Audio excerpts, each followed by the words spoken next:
Fluorspar can be an unpredictable city. But fluency doesn't mitigate its problems. In some ways, it amplifies them. This is why we're deployed.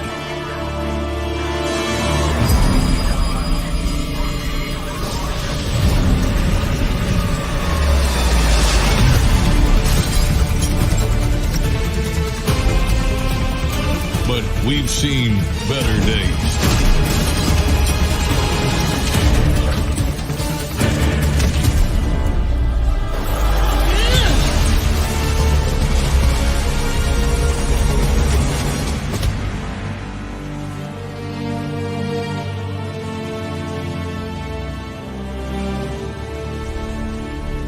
Then why are we just now debriefing? This mission is not complete.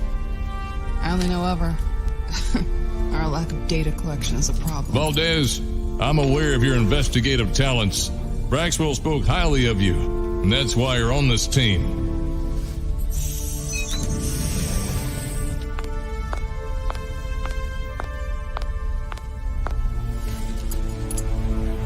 Local law enforcement handles itself very well.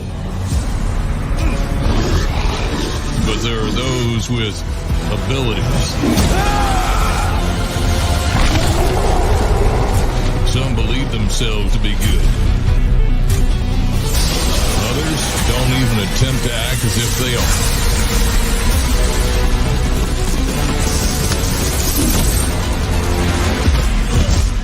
Either way, we're involved.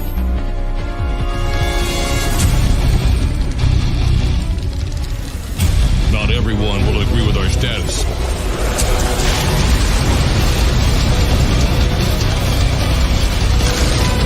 But that can be said for anything.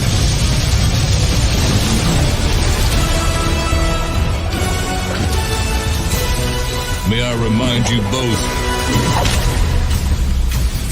we're Alphacore, and failure is not what we do.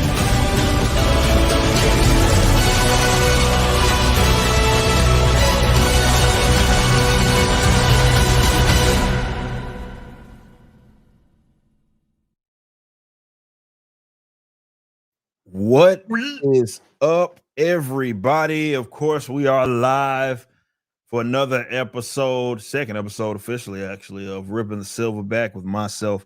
And of course, as you know, I'm as Heel versus Babyface. It is a lovely, lovely Wednesday. We've been having a blast all week. Lots of things have gone down, and we've all been streaming. Actually, like this is what in the last 24 hours might be our third stream. It's pretty much, yeah. Yeah, not even 24 hours. Like, yeah. We've streamed a lot, but it's been fun, man. It's been for a good reason, man. And I'm excited to be here. We'll be talking about a little bit of everything as well today. But first and foremost, co-host Az, man, how you doing? Doing good, doing very good indeed. Yeah, it's crazy. It feels like publicity tour or something, but you know. I can see that. But it's great, you know. You just really glad to be doing the show. It's a fun show. I'm sure we're going to have a lot to talk about today. Mm-hmm. And Alphacore on the verge of 800K right now. Yes, that is actually true. And what I will do is share my screen. Actually, if by the way, these numbers are not reflective of what's live. I know we're over 790K. It's a cash issue. I just don't feel like fixing it right now. But it's fine. But yes, we are over 790. 792. Yeah, 792. 792 is the actual number that we have right now.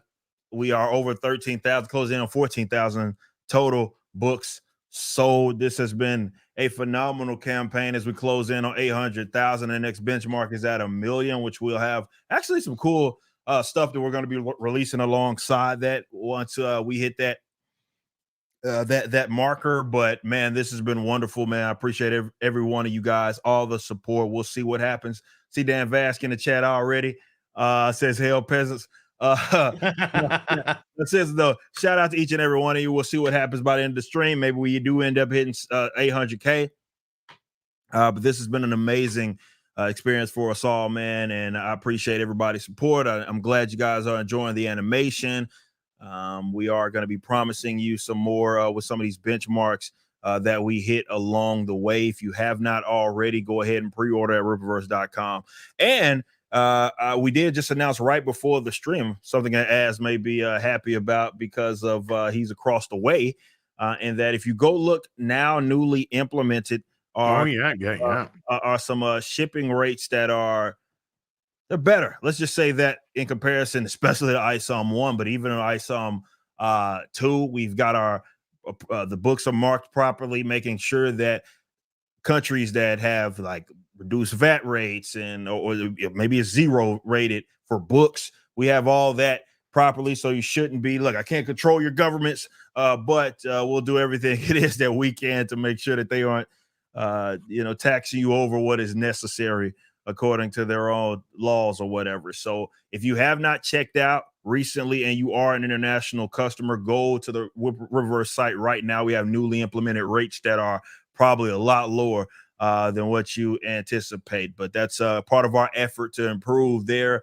And just we're growing, man. We're not Amazon, but I'm trying to get to where we maybe at some point maybe get a presence in these different continents. Until then, we're getting our rates as low as we possibly and realistically can. So shout out to you guys again, all around the world, the Rippaverse customers. This has been an incredible experience. We had Chuck Dixon on yesterday on Tuesday night's main event. We got to chop it up with him about a little bit of what's going on with Alphacore. I'll actually be streaming with him later on tonight, actually just talking about all things Alphacore with that as well. But he's having a blast here, and he's gonna get a lot of a bonus. Let's just say that, considering how well this is going, and he fucking deserves it. He absolutely deserves it. And you guys have been accommodating. He loves being a part of this community, or whatever it is that you want to call it. But he absolutely loves the team, Rippaverse team. Look, man, this is just a great experience for myself. Obviously, having Chuck Dixon be around is still kind of a pinch myself moment. This shit is crazy. But man, I'm just having a blast. And again, big shout out to everybody that's been a part of this, all the creatives around that have been. I saw some reactions, saw Krigler and his team do a reaction to the animated trailer. That was pretty awesome. So shout out to all those guys. And yeah, feel free to do your reactions to the Alphacore trailer, man. Again, we love to see that type of stuff. All you guys get involved. This is what fandom stuff is about. So again, I appreciate you guys so much for all the love that you guys have been showing. But as we get started, I of course have to ask the question to ask, what's your favorite part of Isom? My favorite part of Isom is where he looked into the sky, saw that there was a hole torn in the universe, flew up there with the nuclear bomb, delivered it to the alien armada, and before it exploded, he just looked the admiral in the eye and said, "It's Isoming time." It really resonated, huh? That really resonated, man. That hits home, makes you want to go attack the day. I respect that. I respect that part too. As I announced yesterday, actually, no, that was today. I announced my favorite part being when Isom was saved by Bloodruth from Darth Vader, Darth Maul, actually, Darth Maul. On Planet Vegeta. And right before the final blow, she had said "Black Girl Magic," and he said "Black Girl." She said "Black Girl Magic," and that just resonated with me so much. I love that part of the book, and so that's my favorite part. For you guys to have questions, you guys.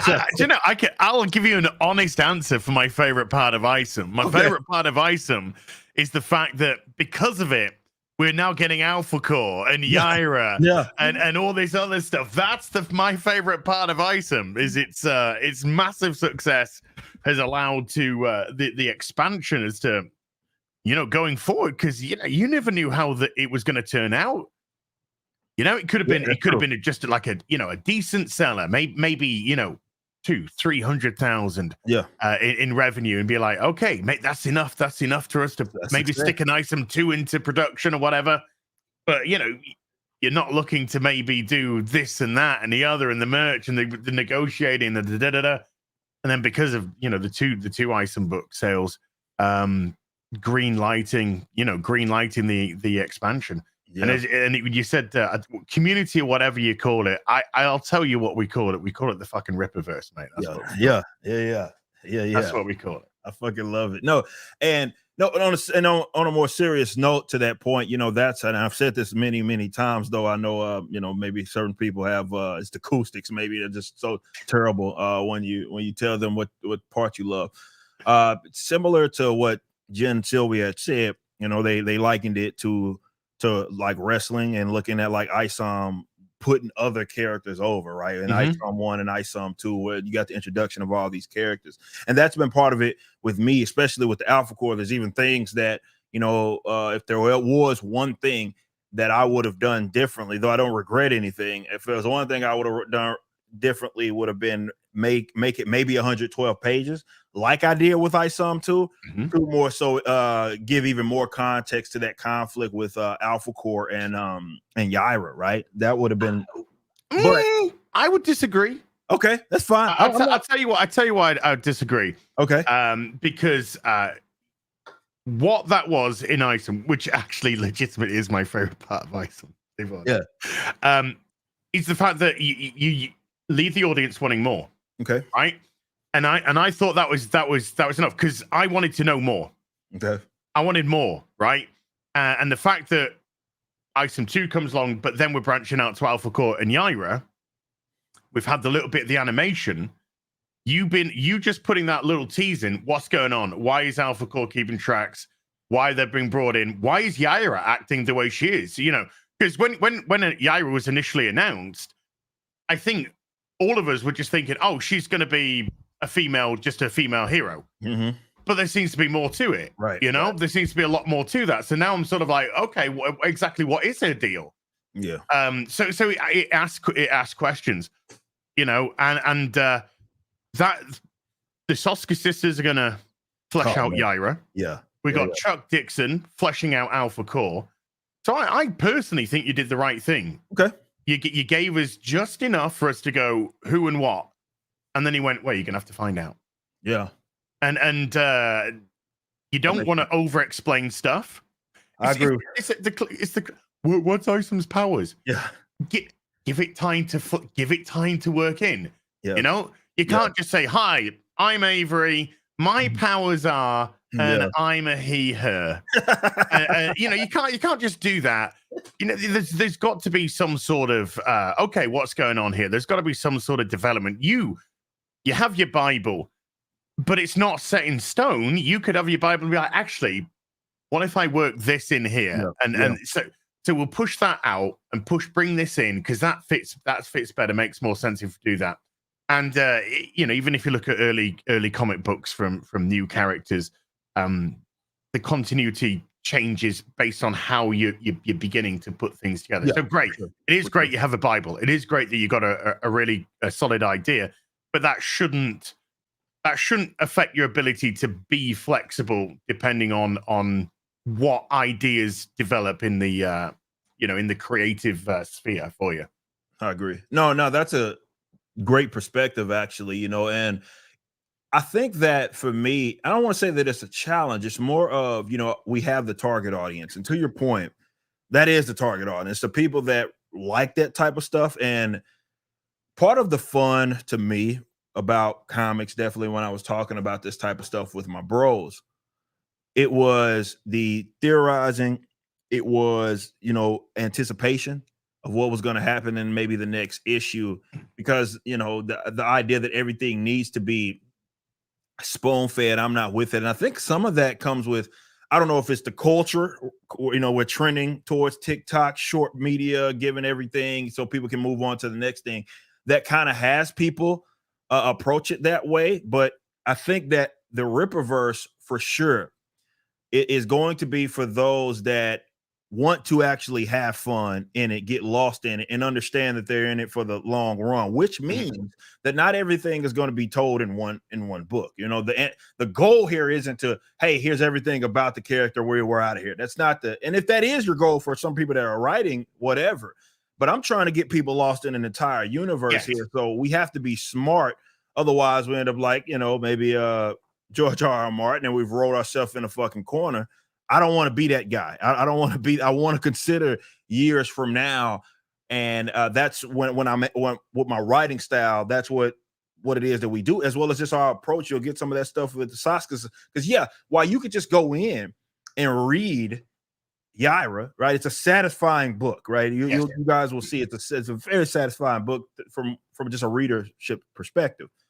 However, it leaves you wanting so much fucking more, right? And that to me is what it's about. Good. Folks are gonna be reading that. They're gonna read Alphacore even and say, man, well, that one thing happened.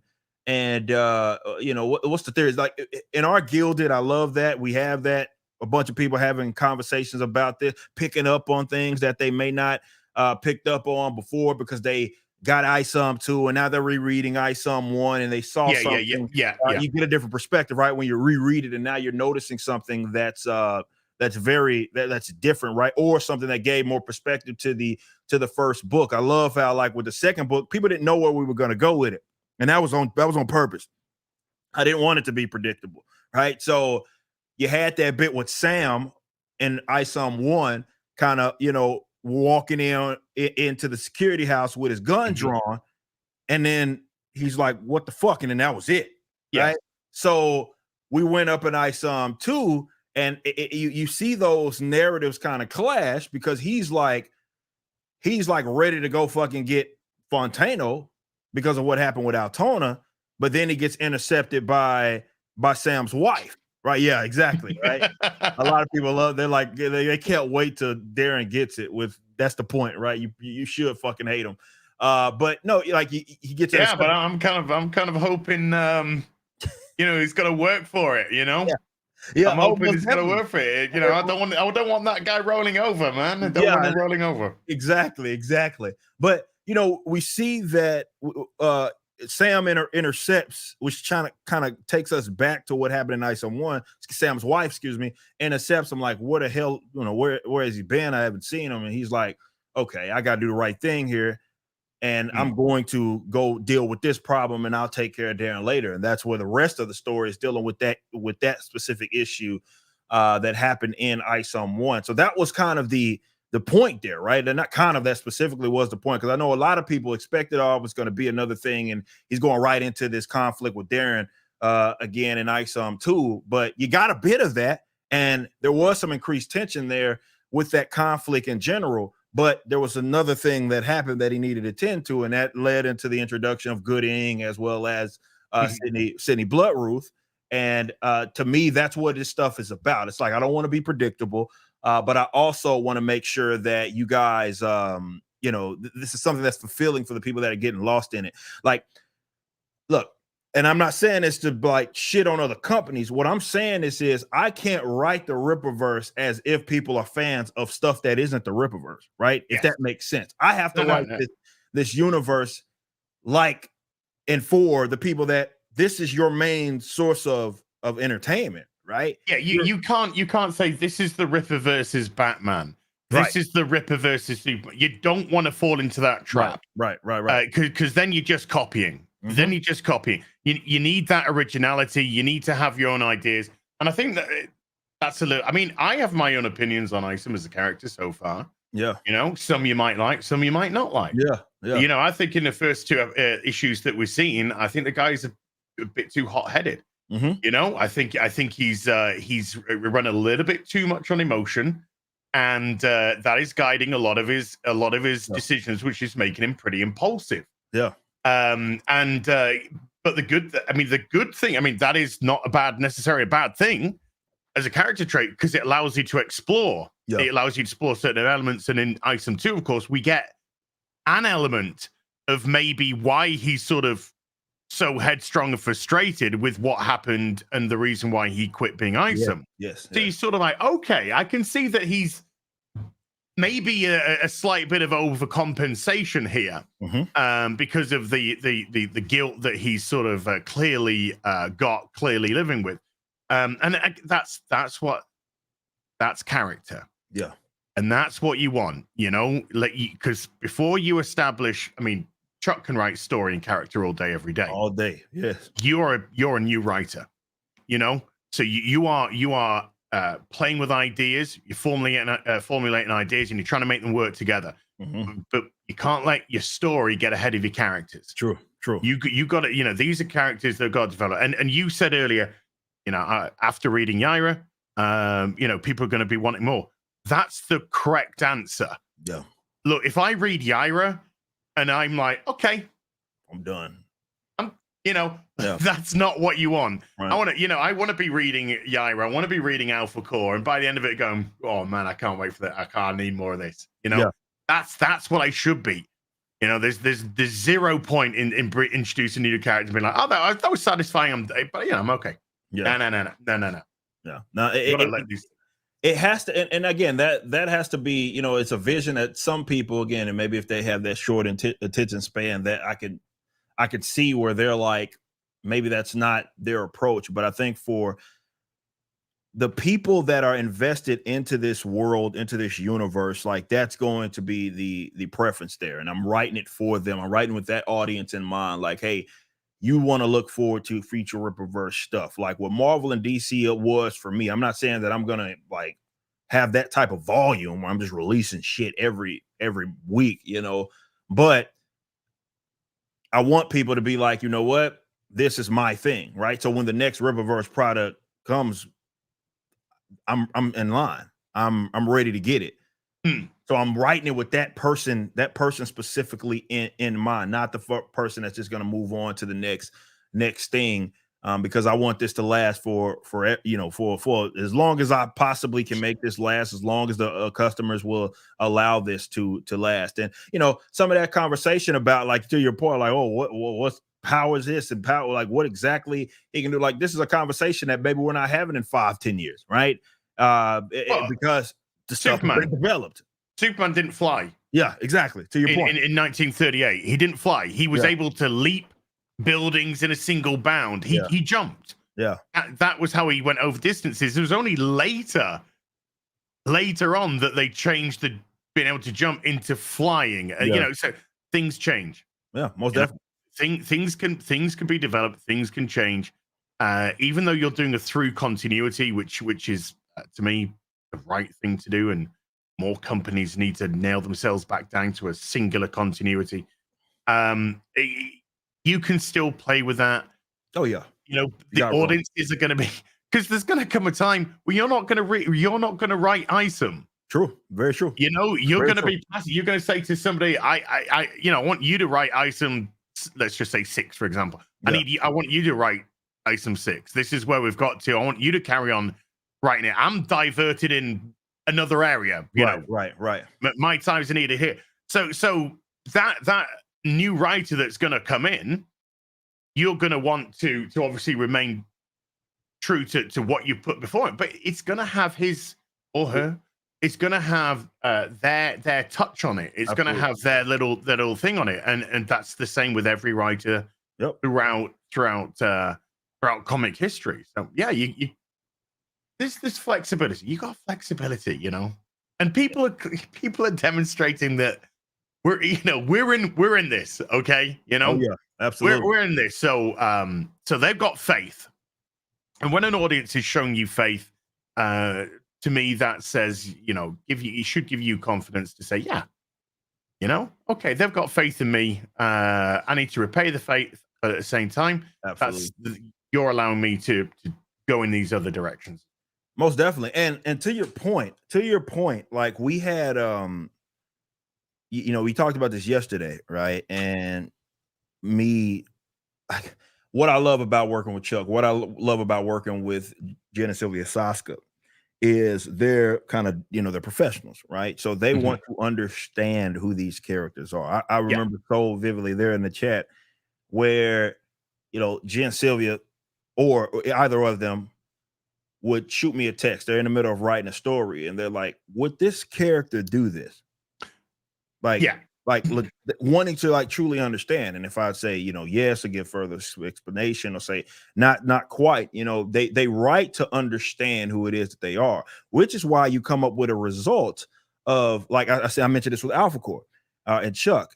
It's like Chuck, every character is exactly how I envision them, right? The characters that I created that are part of that story. So with Brian, with Braxwell, with Ingrid, exactly who I needed them to be. But it's a story that I couldn't tell because I'm not Chuck Dixon.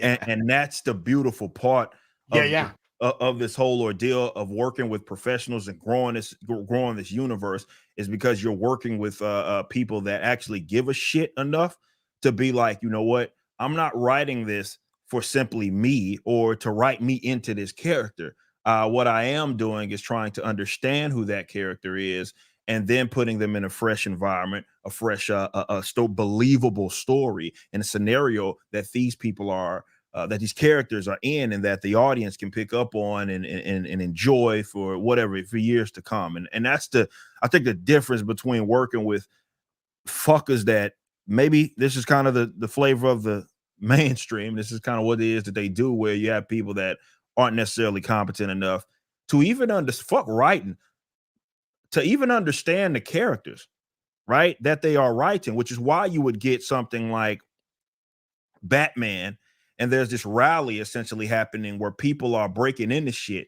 Yeah. And then Batman's just going over it, and he says, well, it is what it is. They're insured, they'll be fine. That's type of business. That is so fucking out of character.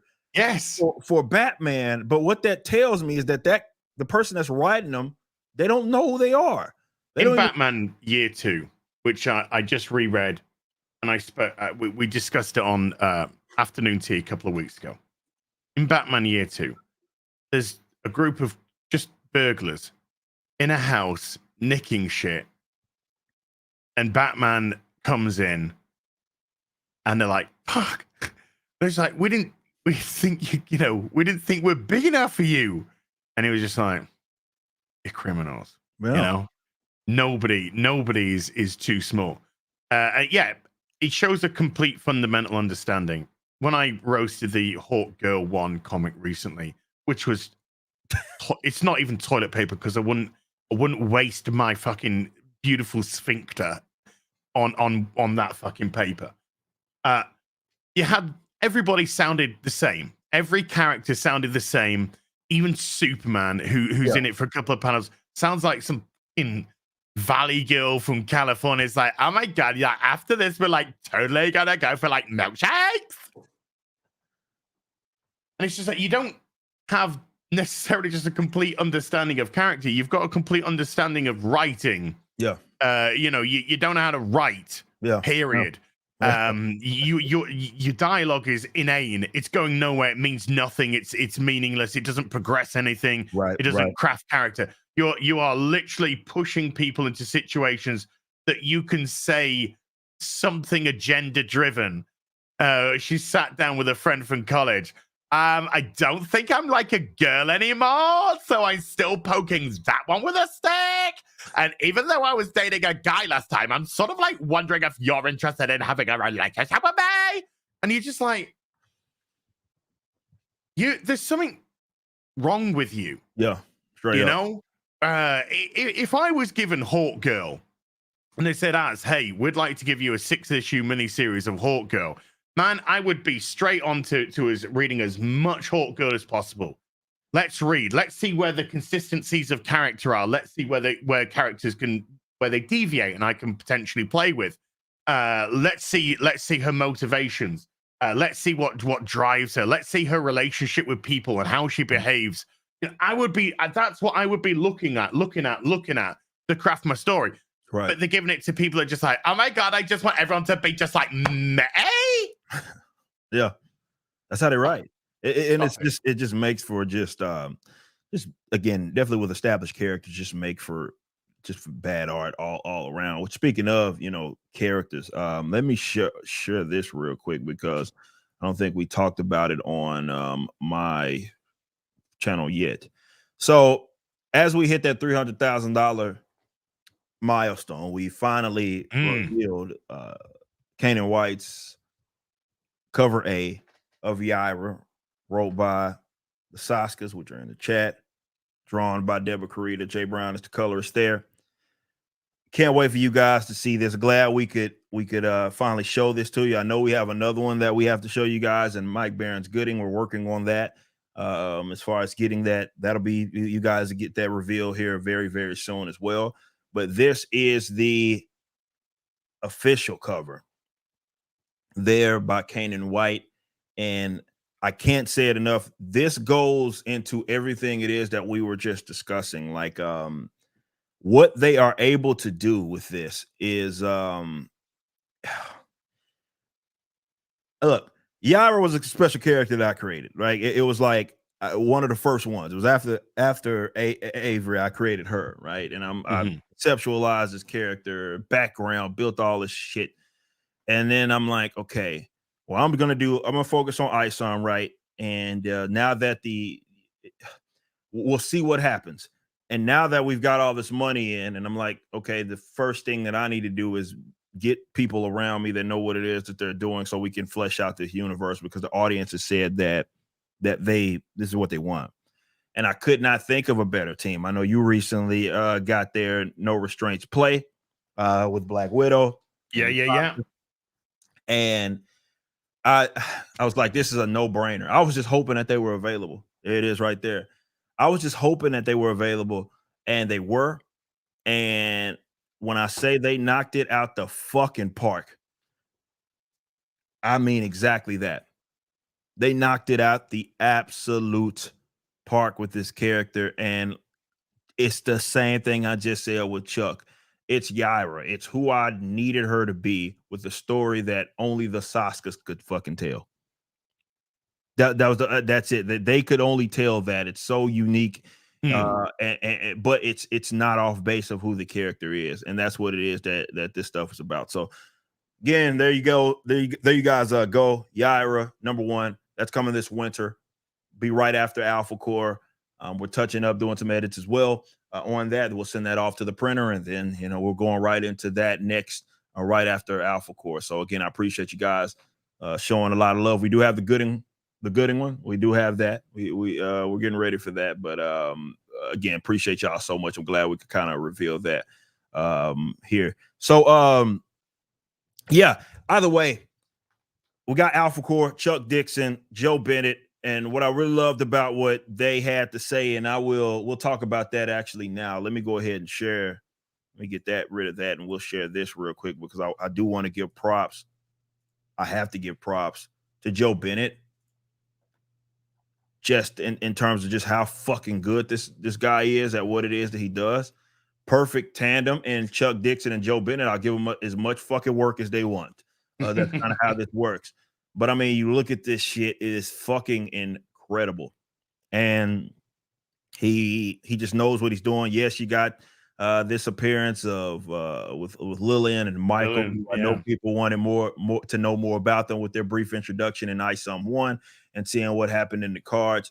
This is something that I know you guys are gonna enjoy, just the sheer work. And again, I think with this, it's different, right? Because a lot of people are writing scripts. A lot of writers are writing scripts. They have I'm not going to say that Chuck had a special luxury. Maybe he did, but he knew we had that team there. That's what makes this kind of project a little unique, is that team was built right before we gave them the project. So everybody knew who the artist was going to be. Everybody knew who the writer was going to be.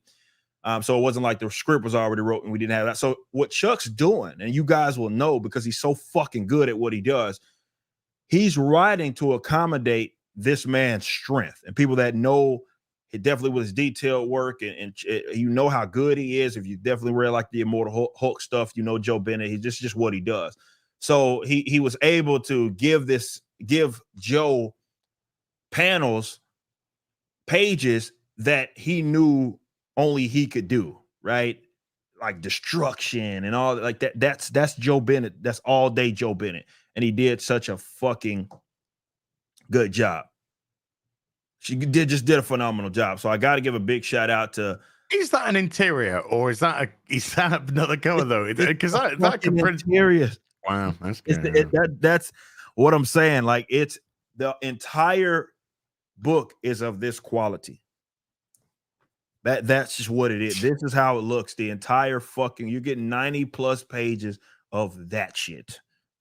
You guys are going to love this fucking book. It is visually stunning, and that's just generally how it is, right? It's like with art, you know, when it's really, really good, like, people are going to be talking about that. They're going to lead with that. And I think this is the perfect tandem. You got a very prolific writer with just an incredible artist, and that's what we got here. And it just came out fucking incredible. So big shout out to Joe Bennett there. Much love to him, as we are at 792. That probably is out of date there, but I appreciate you guys. You can go to 794 and a half now. Okay, so 793 and a half. Sorry, 793 and a half. So we're like 7,000 away or so from 800K. Will we hit it at the end of the stream? We are going to see. That's fucking crazy. We will see. But okay, so we got to talk about, just to deviate just a little bit, because I don't know, something's happening Friday that I think a lot of people are going to make a lot of money. A lot of money on, and I'm legit excited. I'm legitimately excited. See, I would tell you, I see everybody. Not for the reasons that they want me to be excited, though. Jeremy brought this up yesterday, right? And he was like, dude, you would make so much more money in sales if you just watched this shit and you did it. And he's right. And I almost holding an Alphacore book in your hand as you're talking about it.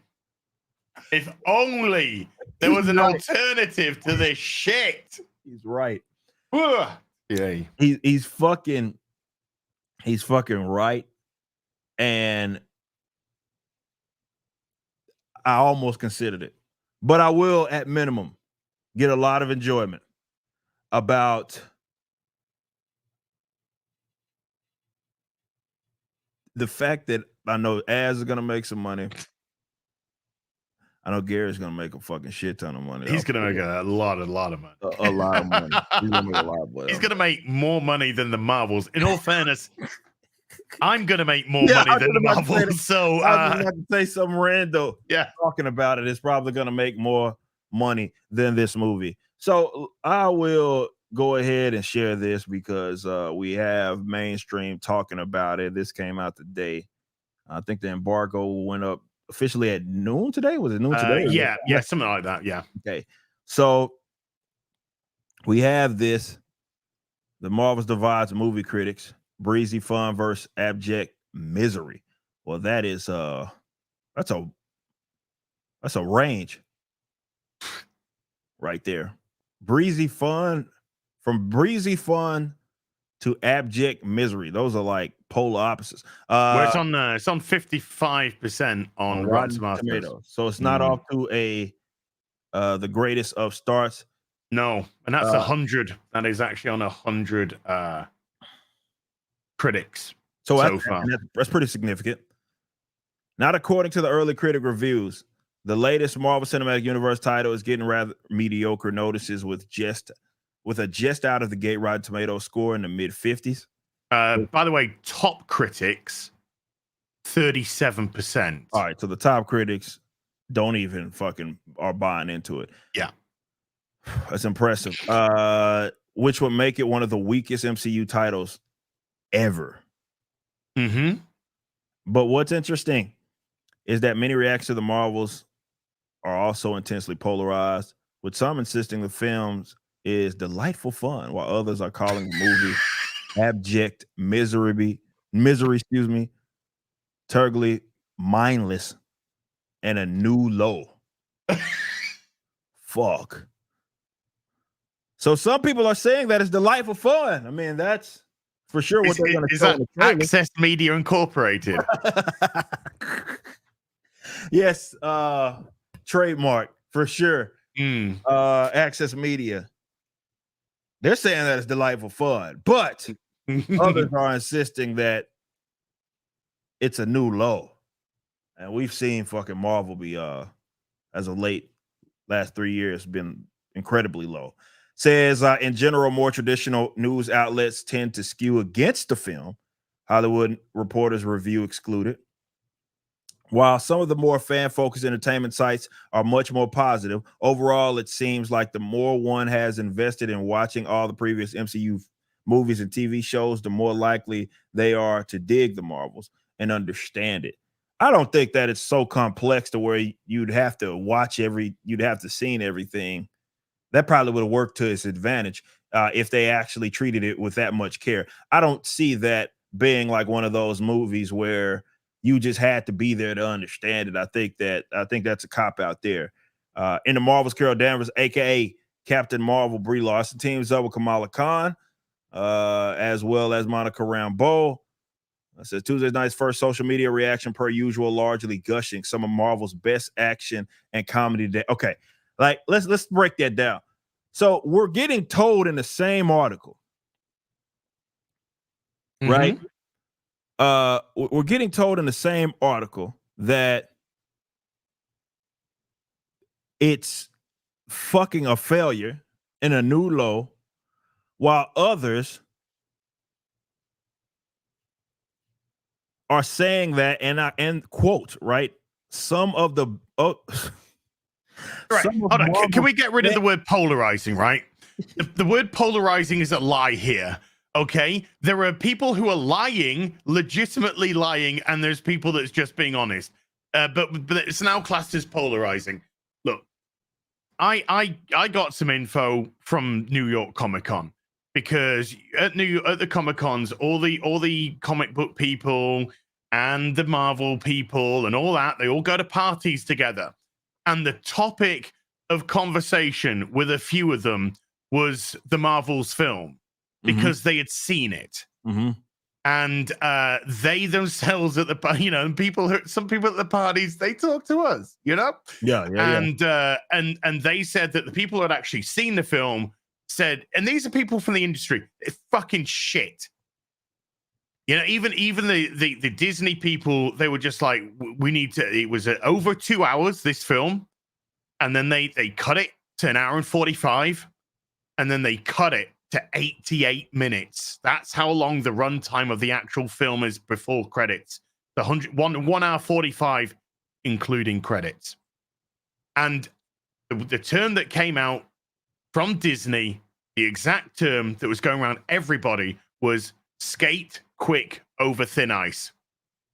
They wanted this done. The shorter it is, the better, because the longer it is, it's just going to expose it even further.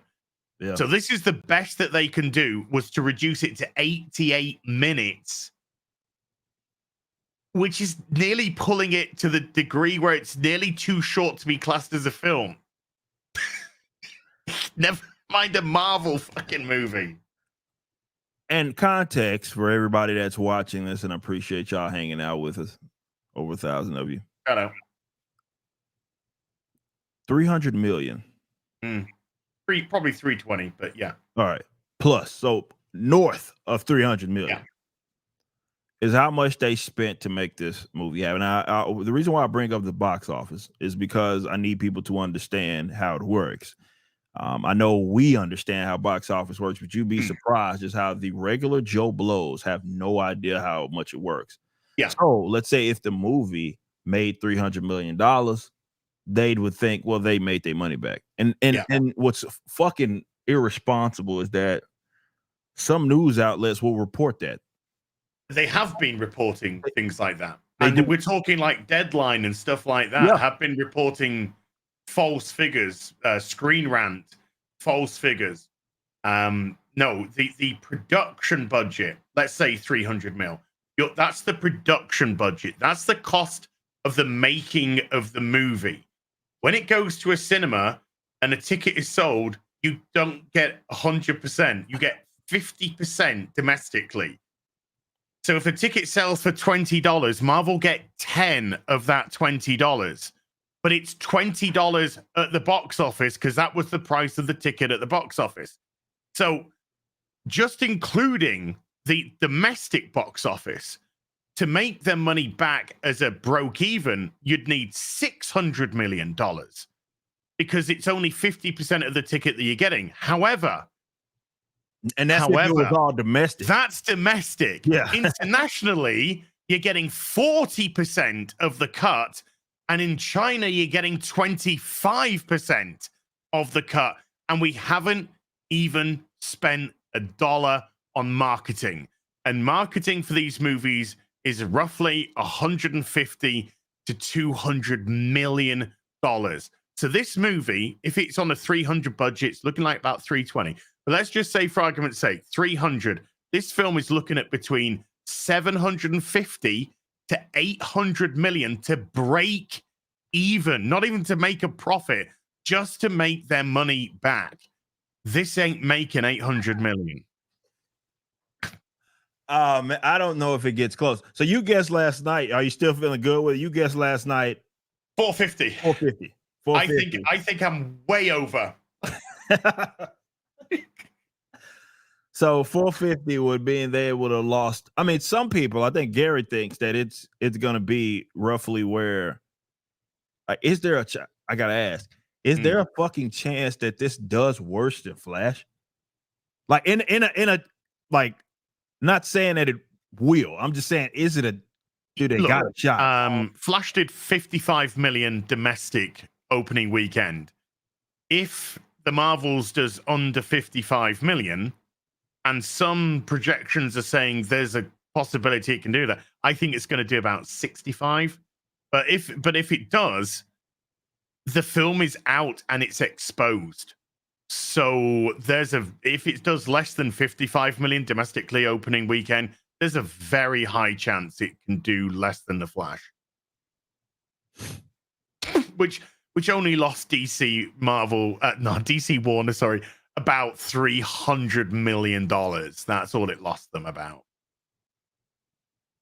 Fucking shit, man. If that did worse, that would be, man.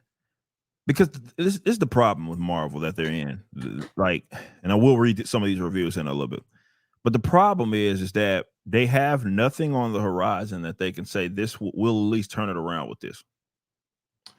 No. What have you got? Ironheart, Agatha Harkness, Echo. Daredevil's been scrapped and thrown in the bin, and it's going back to the drawing board. We don't know what happened. What's going on with Blade? Yeah, Blade. That's never. You think it's not? It might not. If it does come out, Ali's not going to be a boy. I've been saying for a while now. I've been saying for a few months now. I don't think this project's ever seen the light of day. I don't think Blade's ever seen the light of day. Not in the current climate of Marvel and fucking up. And I'm just actually thinking, oh yeah, Black Captain Falcon America. Oh shit, that is going to be the next film up after the Marvels. Brave New World. Yeah. Good luck. See, that's the problem, right? That's the thing, man. Like they can't even, and I think that's what makes this significant, right? Like you don't even have anything like on, or at least if there was one thing that you could say, okay, we have laid a few duds in a row, and them shits has been back to back to back, right? And we were just with the streaming service, we're bleeding money. However, we can turn the ship at this moment with this movie. They don't have that. They don't even have that in production. There's such a thing does not exist. And I think that's what makes this different from the previous flops before. Because even if you look at going into Eternals and all that stuff, at least you could say, and we might have thought it was, was trash or whatever, or going to be trash, but you can at least say, all right, Thor's name is tied to this project, right? Mm-hmm. You can at least say something like, oh, so you got a Thor. They don't got shit. They have nothing. They don't have anything that is like at production at minimum that they could say we'll turn it around in the near future. They don't got shit. You got Echo, you got Ironheart, you got Agatha, which has had 3-4 fucking names right now. Three name changes. 3 name changes. And everything else has a question, like a mark by it, because Daredevil is, I mean, you want to talk, I think we talked about it on like a few weeks ago. That was pretty significant. These motherfuckers had 8 episodes and they said fuck it all. We can't put this shit out. Oh, by the way, you're all fired. Yeah. Oh, yeah. And also, you're fucking gone. You're all out of here. All the directors, all the writers, get the fuck out of my face. It's what it is that they said. So you got that, and there's nothing else. There's literally nothing else, and that's what makes it. I think that's what makes this different. Because everything else is, I guess, just gonna sink a lot of money in the putting out. Because like nobody believes that. So do we know when Ironheart is supposed to actually be a thing? Yeah. September 2025. Eric, it was finished in January of this year. It's been finished for nearly a year. That shit's supposed to be presented as a kid. She gonna be 30 years old by the time fucking. It's done. It's finished, and it's been pushed. It should have been out by now, by the way. Well, it's been pushed to September of 2025. 2 years away.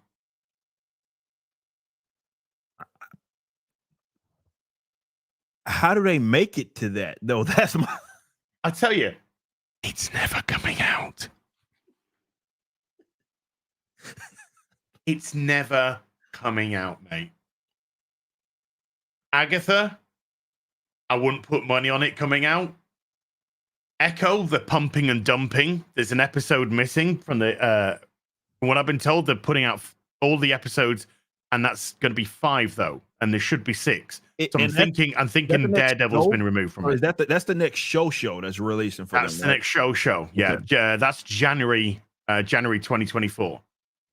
All of the episodes at once. I thought the trailer was okay. Have they ever done the trailer that, was okay. Have they ever done that? Like just released everything? No, this is the first time. That's new for them. But this had significant reshoots. It's on. Just look at where it's at. You think fucking motherfuckers gonna buy a bunch of fucking subscriptions for Disney Plus for fucking Echo? No. They're losing money on it. It's all. They've already been losing money on it. They're losing billions. Yeah, billions. Not like just saying that like, hey, it's a big ass number. No, they have literally lost billions of dollars on Disney Plus, and this is not going to allow them to turn it around. And it's meant to be. Iger said it's going to be turning a profit 2024. Iger's full of shit. Don't they have like an earnings call or something like today? I think it is. Yeah, I think it is today. There's no way that this shit's going to be profitable by 2024. No, I don't think it'd be profitable if they had 10 more years to fucking give it a shot. Not at this rate. Well, when you're paying yourself you're moving money. Well, when you're paying yourself hundreds of millions of dollars, so you can stream your own fucking shows. Pay for the license to yourself. That's not money laundering. By the way. No. I mean, it's only 160 million that they gave to Thor: Love and Thunder to license it for themselves. 160 million they paid themselves. It's like me saying like, okay, Isom 1, that was a what we make 3.7 million. So I say that's a 7.4 million because I paid myself that money back, or I paid Rippaverse the money. Paid Rippaverse, I paid Rippaverse that money. Legal. I paid Rippaverse legal department. Yeah, to make sure that we could produce it going forward, and that's a $6 million success. By the way, that's essentially what it is they're fucking doing. I mean, effectively, that's exactly what it is they're doing. But so they could say that it made money when it didn't like make money. Isom was a $6 million fucking product, right? Fucking shit. All it did is come at the cost of the billions that the streaming service is losing, propping up the MCU. That's what it's doing. Propping it up. Nobody's buying a subscription to watch fucking Loki. It's down 40%. And that was just the first episode. God knows what the others are going to be. But the first episode of season 2 down 40%. That's not how TV shows work when they get renewed. Not a successful TV show. People are like, oh, there was some buzz about season 1. Let's go watch season 2 because we hear this show is good. Look at Game of Thrones when it's so it lost 40, nearly half of its fucking audience. So how many new subscribers is that bringing in? None. How many is Echo going to bring in? None. She-Hulk, how many did that bring in? None. How many did Secret Invasion of Nick fucking Fury's creaky bumhole? None. Nobody is buying a subscription. And by the way, at the party, some of the people there said, the Marvels looks like a show. This is a quote. Marvels looks like a show we would dump onto Disney Plus. Dump. That's how much they care about that fucking service. Dump on Disney Plus. I Good don't luck. know. I just don't. I don't see them able to turn this shit around, man. I really don't. I'm gonna read some of these critic reactions. So take them for whatever way that you may. This comes from the Hollywood Reporter, which is where we are reading this. That was Larson, Paris, and Villani have a national and infectious rapport. Yeah, I'm going to press X'd out on that. I can believe that Villani, because she's got some personality about her. She seems like quite a good girl. But we know that Leona Paris is fucking, she's doing nothing. She's bland as a fucking piece of dishwater in this. And Brie Larson couldn't emote if you fucking paid her. And they are paying her. And she still can't emote. Not doing it for free. That's what's fucking shit. Says their undeniable chemistry anchors one of the strongest threads of the Marvels, which wrestles with Carol's isolation and ego.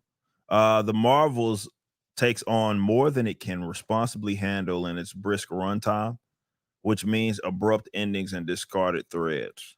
Interesting. The Telegraph. Sorry, I'm just hammering that X to doubt. Just hammering that fucking X to doubt. Oh man.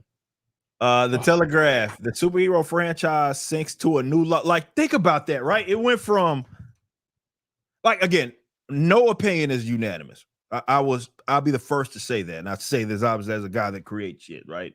But that's interesting. The superhero franchise sinks to a new low, the shortest of the MCU films, yet has the most interminable a knot of nightmares and that groans with the series now trademark VFX sloppiness. Oh, well, we can see the VFX looked absolutely appalling from the trailers. So. Yeah, from the trailers. Yeah, we saw that. Is anyone in the Air Force in American male, by the way? Sorry, I'm just looking at the advert on the left on the left hand side.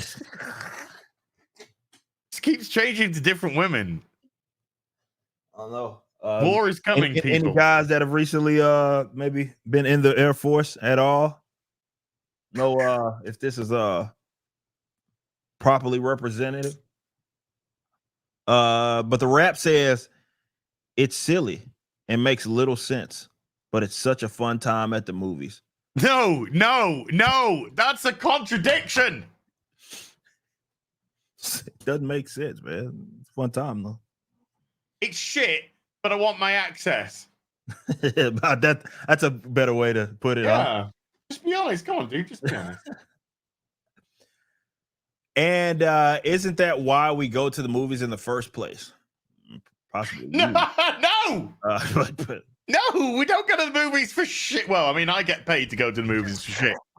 But that's not what the fucking normal person does. I'm not a normal person. I do this to torture myself and others. No, you go to the movies to hopefully have a good time, not a shitty time. For sure.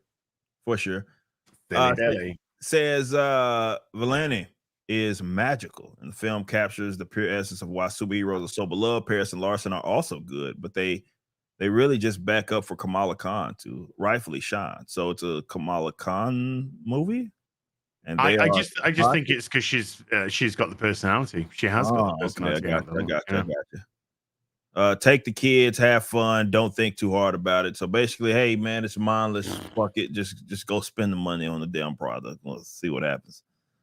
The Associated Press says, as is often the case with Marvel's girl power attempts, it feels a little pandering in all the wrong places. and doesn't really engage with any specific or unique female point of view. All right, so to me, I read that, and I don't know how you read it. I read that like it's pandering, but it's not enough. That's me. That's me because, again, just what it says, doesn't really engage with any specific or unique female point of view. What the fuck does girl power actually mean in today's day and age? Insufferable cunt? Chicks doing shit. Yo, fine, do something. Make me a fucking sandwich. But you know, it's a fucking girl power. That's a phrase from the 90s, for Christ's sake. When the Spice Girls were manufactured to pretend to have power when they were being told what to do and being paid good money for it. And God bless them for that, because they were literally a diversity group. That's the whole point of manufactured bands. So what's it? Girl power. Girl power. These are fucking grown women. True. Yeah, I'm not. I don't know. But that's what they said. Said when our three heroes suit up, they do so off screen and come up with fresh hairdos and makeup. They look like... not a fucking single woman on planet Earth, not a real woman. Not a single bloody woman on planet Earth looks to some shite like this to feel represented, for goodness sake. This is what people who work at these companies do to validate themselves. Absolutely. That's perfect. They don't give a toss about the audience. Men, females, black, white, magenta, Muslim, Christian. They don't give a fuck about any of that. They never have. It's all currency for them. All virtue currency. Just fucking entertain people. Shut up. Look at Barbie. Did all the money targeted to a specific audience. Women who didn't go there because they felt empowered. They went there because for the first time in ages, they could feel girly. They were allowed to be women. They could put pink on and dresses on and feel pretty and appreciated. That's what. Had nothing to do with the intersectional message in. And who comes out best? Who do both men and women love the most in that film? Fucking Ken. The based AF male. They look like their best selves and will continue looking like their best selves throughout a harrowing battle, which leaves some of the uniforms torn, but not an eyelash out of place. I thought we'd reach a pro hair tie with our female superheroes. I thought we'd reached a pro hair tie place with our female heroes. Where's the fucking review? That's not a review at all, actually. It's just saying that's not a review. That's a good point. Those are the musings of a mental person. Yeah, I went to see Captain Marvel, and as I gazed at the beautiful hair, I said to myself, my God, what a creature it is to be a woman. What a difficult circumstance, and yet a complexity of emotion that elicits just the most brilliant of wonders within the soul. Fuck up! USA Today. It's not long. Says the Marvel is a rare superhero adventure seemingly tailor-made for cat lovers, people into body swapping shenanigans, and those who live for jubilant song. I don't know. What is that? A positive review? No. Virtually all of these are. Please don't let us talk about the film. Don't make us talk about the film. It won't end well if we do. I think that isn't. I would take that as a massive insult, because that to me just says this film's made for crazy cat ladies that stink of piss and are spinsters. And I guess people into the trans stuff because body swapping. Yeah. Body swapping. But the only time I want to be inside a female body is forget it. We don't need to talk about it. New York Post says, as my shit's freezing up, there we go. Says If you thought Eternals and Ant-Man and the Wasp, Quantumania were low points for limping Marvel Cinematic Universe, strap in. The New York Postals who said it was abject misery that is the Marvels. Once again, we get an MCU fan that's littered with insider techno babble and is impossible to follow. Once again, we get an MCU film that we're told cost $250 million. It's told it costs more than that. Well, they can say it. We know. To make yet appears as pricey as a season 5 episode of Stargate. Damn. That's beautiful, beautifully savage. That's rough. IndieWire says charming stars like the full force charisma of Eleni and appealing vulnerability of Teyana Paris, sprightly action and zippy humor, but also a scattered and choppy and often incoherent film, stinging reminders of what could have been a better film and what needs to happen now, a total MCU reset. They're saying that it needs to be reset. It's a choppy film because they've edited so much of it out because it's shite. Trying to get the shit out the way. Yeah. 8 quick over thin ice. IO9 or whoever this is. Okay. What? Pro Pride Mag. Let's see what the Transformer, what the Transformer lovers are gonna say. Okay, so Marvel Studios' latest film in Phase 5 of the franchise is genre bending, mind melding, and found family building joy with an all-timer post-credit scene. All in all, the Marvels is a fun cosmic chase across the stars with exciting new directions for our heroes. It's an endearing, smartly contained popcorn flip that's about characters first over mythology building. Okay, so the end credit scene's leaked. Yeah, I saw it. I did. So Beast is in it. Kelsey Grammer's Beast is in it, and the big reveal is Lasagna Lynch as Binary. And I was like, oh, who's that? And everybody, 99.99% of the audience is going to, oh, who's that? And then somebody's going to go to Wikipedia and say, I knew that was Binary, created in Wikipedia wonders, baby. Yeah. Wikipedia wonders. The Washington Post says there's a lot of fighting, and the fate of the world is said to hang in the balance. But when you look at the screen, all you see are a bunch of people trying to grab some shiny things from another. The film progresses turbulently and mindlessly, with respite granted only by 2 delightful interludes.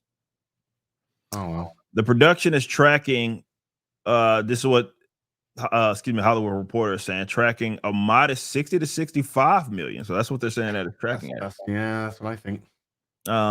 Which is down from a previous estimate of 75 to 85, which would make it one of the lowest MCU openings ever out of 33 installments. The lowest is The Incredible Hulk, 55.4 million domestic opening. The Marvel's box office will likely be impacted by the cast not able to do any, like, if anything, that helps them. I ain't trying to hear none of that shit.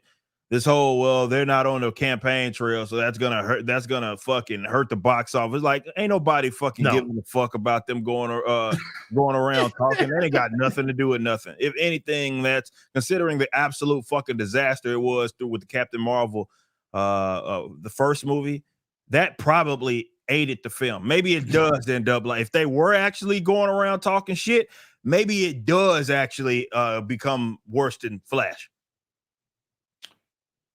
That's my opinion. The whole thing was, I mean, it was doomed from the start.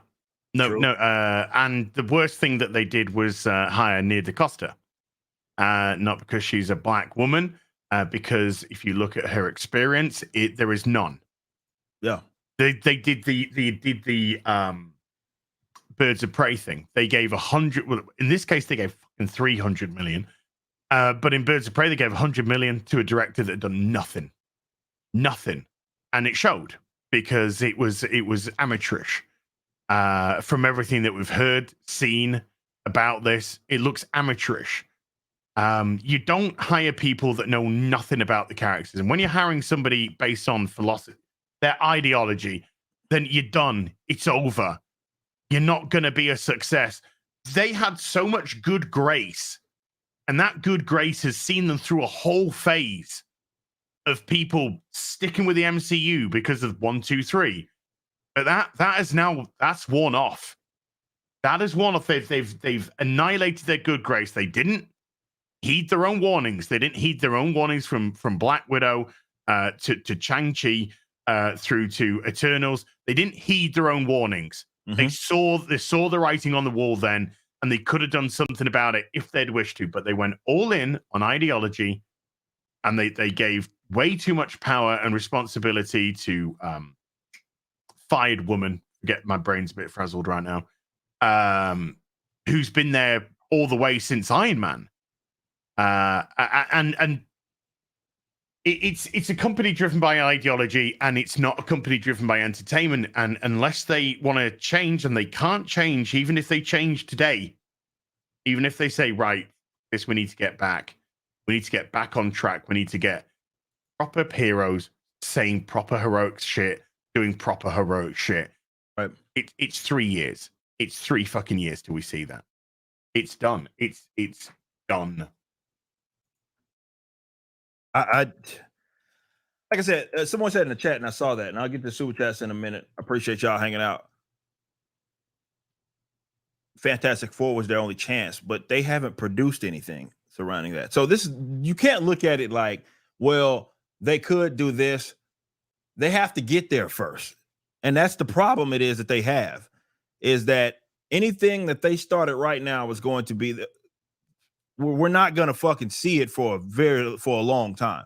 So they got Alonso. My brain worked. Yeah. that chick.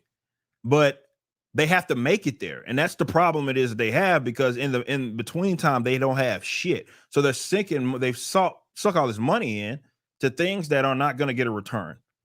So even if you said, okay, today we're fucking going to try to ride, we're going to fix this up, we're going to get a great cast of play Fantastic Four, they still got to make the fucking movie. Yes. Unless the philosophy changes, nothing changes. Yeah. Like if you said they're going to they announced Fantastic Weather, I mean, it's already been announced, but the Fantastic Four casting is going to be announced tomorrow. We all know what to expect. We all know that it's going to be stunning and brave, and there's going to be diversity and inclusion because it's all the fucking buzzwords. Mm-hmm. If they said to me, and somebody who knows nothing about running a studio, TV, whatever, but if they said to me tomorrow, they said, as you're running Marvel, go, I'd be right. First thing, all the TV shows are gone because they are a waste of fucking money. True. And your streaming service is dead. License the fucking things out. Get rid of this fucking money waster. 2, Fantastic Four goes into production immediately. Everything gets cancelled right now. Everything done. Tax write-off. We'll take a tax write-off. It will actually save us money, more money than releasing this shit. And I want a proper Fantastic Four, right? Nobody's going to be fucking they, them, right? Nobody's going to be stunning and fucking brave. And Sue Storm isn't leading the group, it's Reed Richards. And we're going to go from there. And then we're going to do the X-Men. And we're going to bring them in. And the X-Men's organically diverse, because that's the whole fucking point of the X-Men. That's where you go from. But they're never going to do this because it's a Western company. How much criticism do you see? How much criticism do you see from Korean TV shows that are 100% Korean cast? Or a Japanese show that's 100% Japanese cast? Do you hear criticism? No, you tend to have great praise because they're actually judging it, critiquing it based on the content of it. Yeah. So things like Squid Game and stuff like that, boom, unbelievable. What Squid Game was all Japanese. Sorry, my bad. All Southern Korean. My bad. All Southern Korean, apart from one. He said it was Pakistani, but I think it was Indian, or vice versa. He said it was Indian, but it's actually a Pakistani, whichever. And that was it. The only time that anyone that was white came into the show was the evil businessman for just, you know, a tiny bit of one episode. But it's just a full Korean cast. Where was the crowd then? No, it's because it's the West. Yeah. And in the West, it's ideologically driven. It's not entertainment driven anymore. It's broken. Everything is interlinked between politics and government and fucking entertainment. It's all one. And media. It's all one. It's all one. It's a homogenized crap. There's no separate voices. There's no different voices. And what? Because when one side, regardless of what that side is, runs everything, everything else dies. Creativity dies. Sweet Baby Inc. for video games. The death of Western video game companies. Because we're going to come in there, put a chick in it, and make it lame and gay. That's the purpose. Western, it's lost. And we got nobody with a set of fucking balls, or very few people with a set of balls to actually say, you know what? I'm just gonna make some good shit. That's what I want to make. 100%. It's unfortunate, man, because stuff that seems just so fucking obvious, man, and you shouldn't watch these people make these mistakes, things that you can see a mile away. Not like, I know people look at it like, well, yeah, we hate this shit and yada yada. But considering how much money we've invested into these companies, it would be preferable that they did well. But that was a pipe dream. Once upon a time, I would care. Now, I don't. I got the reverse. So now I'm like, whatever fucking happens to these companies happens, right? As long as I can get the talent, I'll be fine. But it's so obvious. I mean, so obvious. You did what you needed to do to kind of lead into maybe the Fantastic Four if you wanted to have a change of pace from the Avengers, and you neglected to do that. Instead, you wanted to make stupid shit. I don't know if I discussed this on stream with you. If I have, just tell me to shush. But I said the absolute no-brainer Phase 4 was you start off with the Fantastic Four. It's We talked no fucking brainer. Yeah. How they missed that? I mean, through neglect or purpose decision. Just retardation is what it is. Yeah. That's what it was. Okay. All right, guys, let me get to some of your super chats. I know we've been shooting the shit. I appreciate y'all, like 1,400 of you guys hanging out with us today. Okay, let me fly through these. Joe Music with a 5 says, my favorite part of Isom is when Isom teams up with Straw Hat Pirates to attack the Holy Lands and free all the slaves. Yeah, that was a pretty good part. Yes, bold. That was a pretty good part. He says from Isom 2, my favorite part is when Isom finally learns Bankai in time to help Ichigo and the Soul Society during the Quincy invasion. Okay. Okay. Shake from Hunger Team. I appreciate the 5 gifted sub. Shout out Shake. Orko the Great says we need some what's your favorite part merch. That actually may be a thing. I'm not even fucking joking. I think so. Text quotation mark. What's your favorite part of Isom ? End quotation mark. Yeah. Look at this stupid fucking profile picture. Black Girl Magic with a 2 says so stupid, man. There's that Bobby Lashley. Bobby Lashley, that's gotta be Bobby Lashley. Sure. Oh, it's stupid, man. Jason Static with a 5 says my favorite part of Isom was when Isom joined the WCW and called Larry Steinbeck from WWF for Rudy Poo Candy Ass and challenged them to a triple cage match. Yeah, I remember that. I do remember that. That was a good part. We got that was heartfelt. 20 from Josh Kelsey. Appreciate that. Says nothing, by the way. We have Turner Black says with a 2 says Eric. You got damn near 1K rack. I got 1K off you. Hey, appreciate you. And by the way, last numbers I checked, we are at like what was 794.5. Yep, 794.5. So we're about 5K or so away from hitting that 800,000 mark. I appreciate you guys so much. So thank you for the continued pre-orders. Where am I at? Okay. Daniel What a 5 says, ripping the silverback is cool, but you know what they should do? Put a chick in it. Make it long and gay. Well, that would really make this show blossom. Stunning and brave. Oculus with a 10 says Hell King Ripper and Mighty Silverback 3 for 3 on day one. I want it all for the Ripperverse. Looking forward to reading Alphacore and the Yaira campaign. Hey, I appreciate you guys so much for that. You're gonna absolutely love this book. Drive by commenter with a 20 says you were proven right again with many indie creators complaining about getting robbed from the AdSense model to Spotify's new terms of service. It's important to set an example of building a customer base around tangible products. Well, yeah, and to your point, I made this point about like, and really a lot of us are kind of understanding that writing on the wall that fuck, man, this shit could go away tomorrow, considering what stupid shit is at play. So this is why when I was building the infrastructure for Ripperverse, it was all about independence. I was always considering that. It was like, what can I do to limit that? Because I had the startup money from what I had saved all these years, I could do that. So that's why it is so important, because you never know when the rug's going to get pulled, if it's going to get pulled up, or rather when these days, who knows? Definitely when you're building something like that. So yeah, it is important to not put your, at minimum, don't put your eggs in one basket so much. So I think it's definitely for folks that are really trying to make tangible products, it's going to be important that, more importantly, I think you got to build an audience of people that rock with you for you.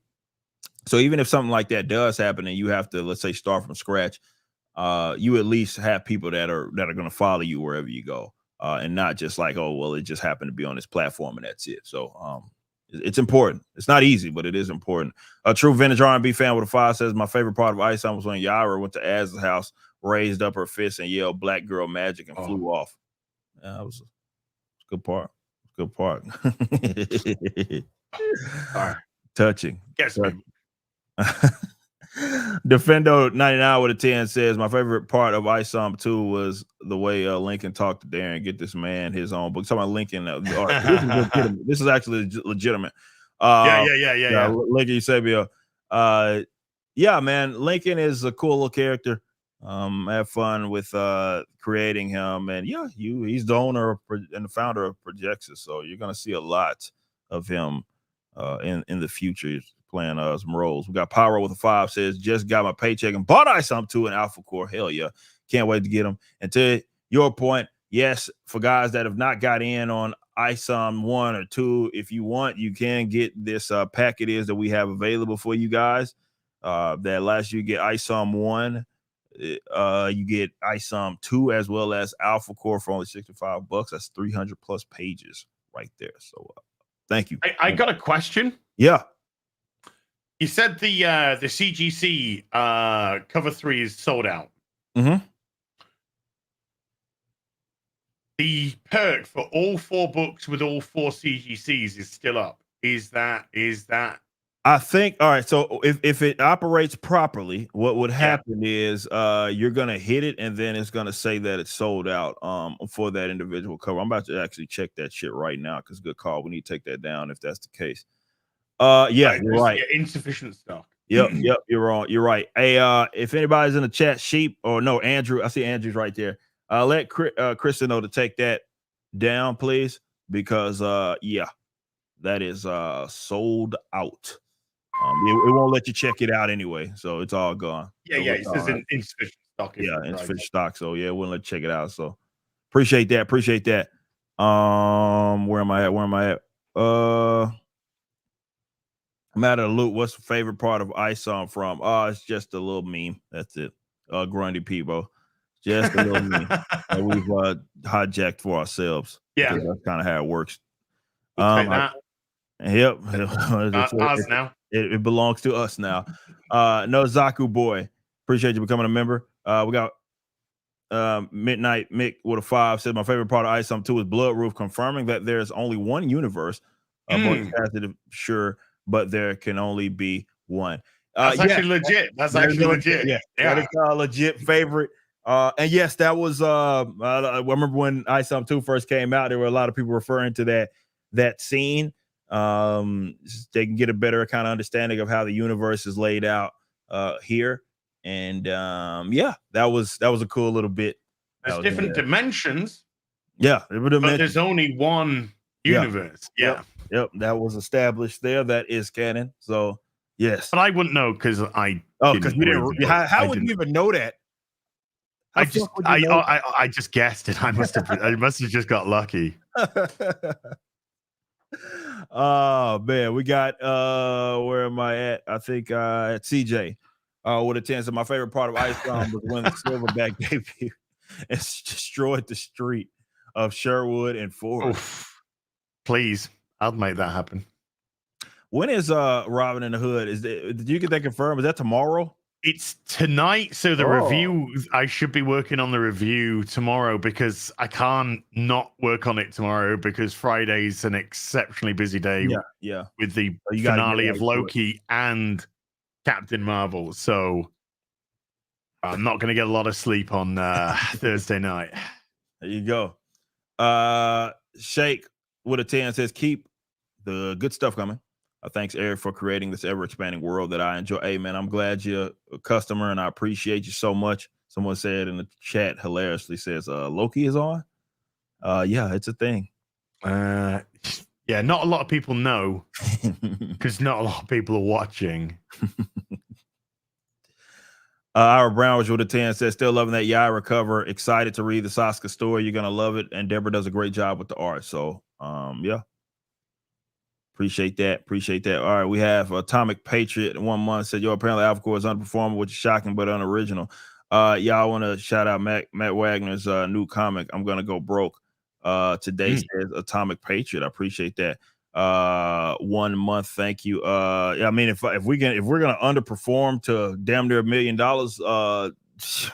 what's this? Day 3? Yeah, day 3. We're fucked. We got 73 days.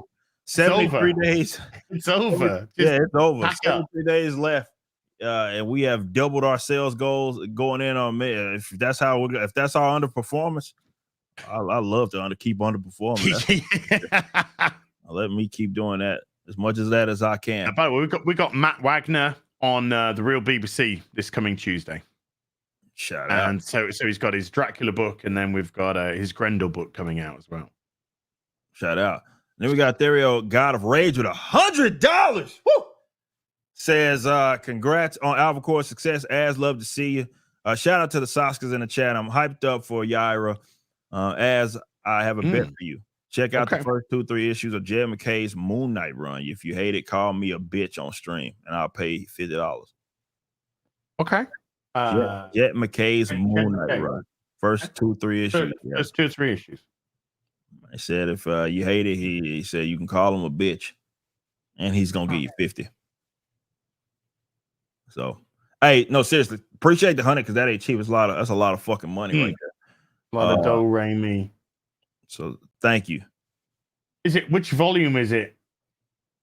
Volume 1, volume 2, volume 3.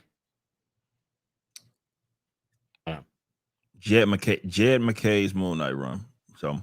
I appreciate that again, man. $100. That's not cheap, man. That's a lot of fucking money, man. So thank you so much for that there. All right, so we got next Bobby Yogi with a 5. Eric, my in real life name is Eric too. Hell yeah, shout out. My great grandfather's middle name was Isom. All related. By the way, I'm white. Maybe I don't know anybody white in my family, but covers A, B, C, D.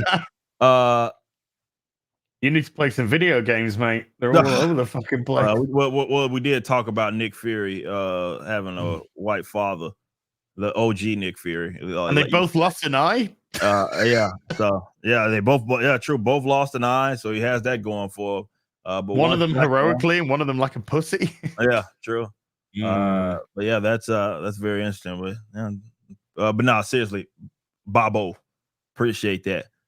Thank you so much. We got Samuel with a 20 says, how much of what we've seen is intentional cultural vandalism? Probably a lot of it. How much is social engineering and how much is incompetence? It's a combination of it all. I think kind of one lends itself to the other with this stuff. Yeah, there are people that are narcissistic and what they think the world revolves around them. So if they can hijack something and then make it about them, that's what it is that they're going to do. But a lot of it is stupid people being in stupid positions. We see a lot of that. We see a lot of incompetence. And sometimes, look, this is one thing that I've been critical of folks on our side of the aisle, because sometimes we are too smart for our own goods.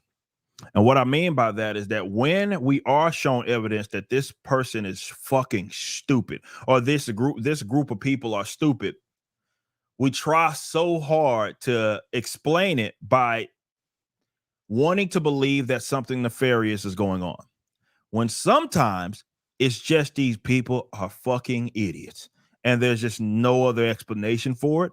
I know you want to think that people are rational, but you have to understand that there are a lot of irrational people and a lot of dumb people in the world that are in positions that they have no business being in. So sometimes I'm not saying that there isn't nefarious things going on. And I'm certainly not saying that there aren't folks that are useful idiots to those folks.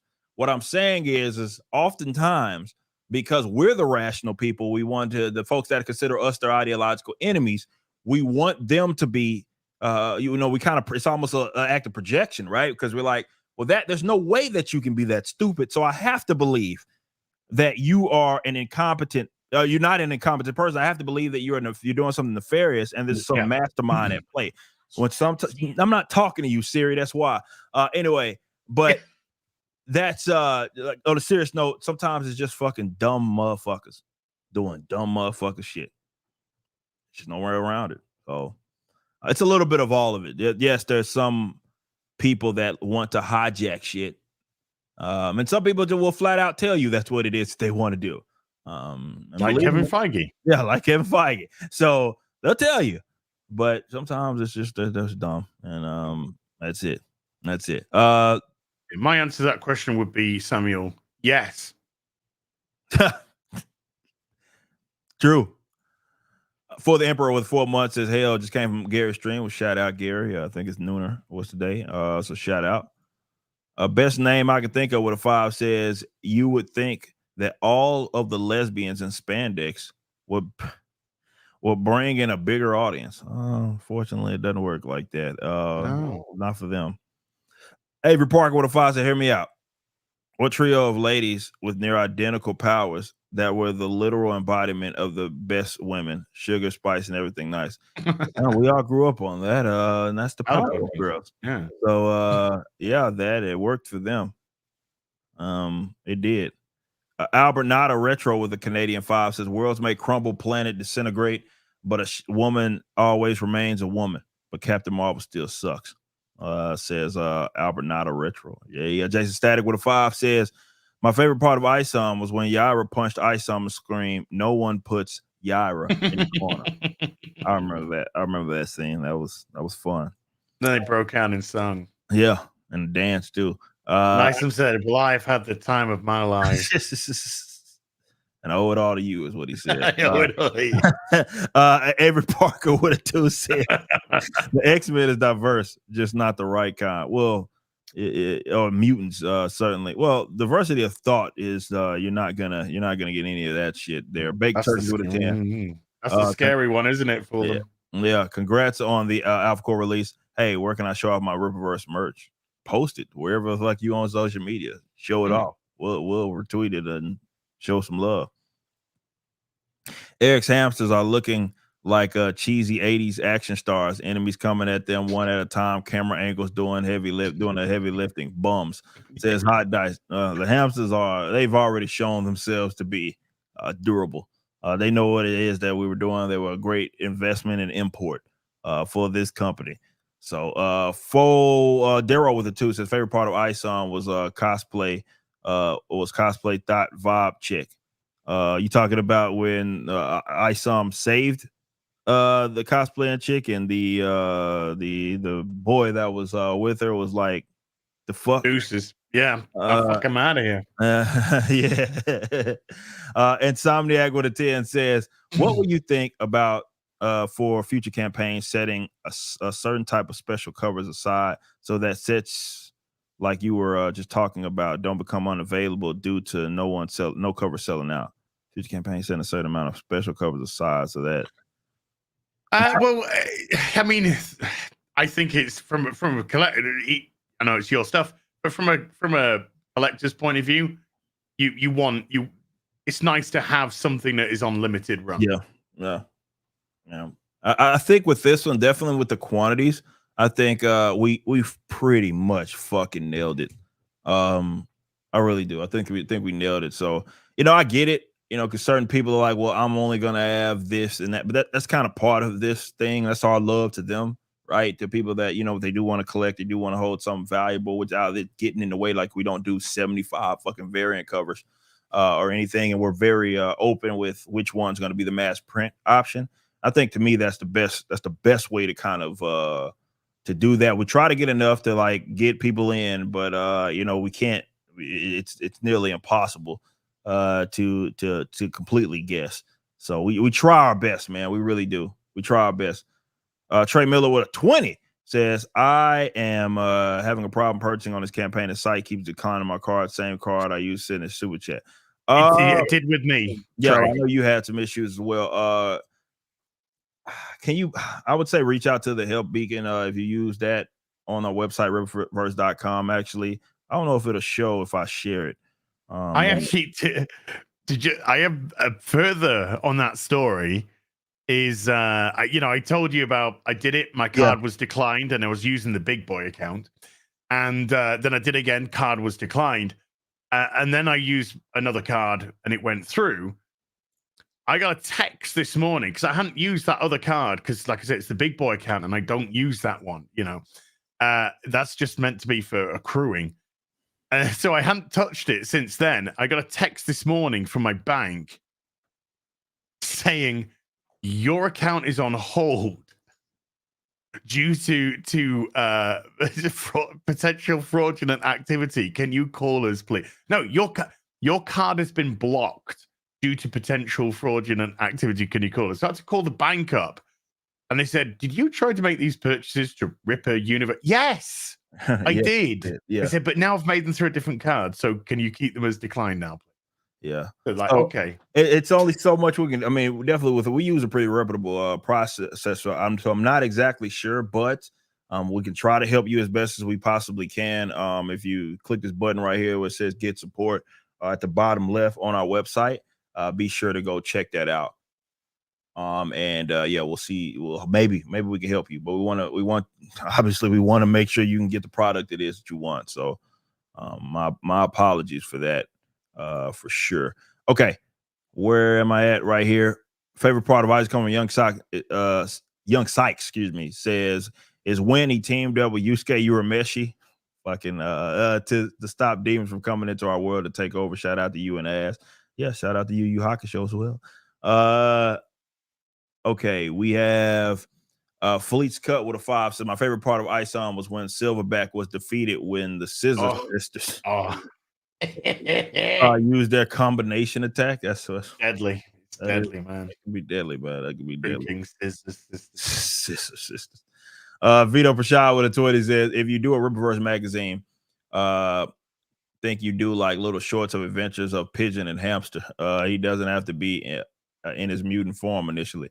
We have talked about a Riververse magazine. I would like to maybe do something like that.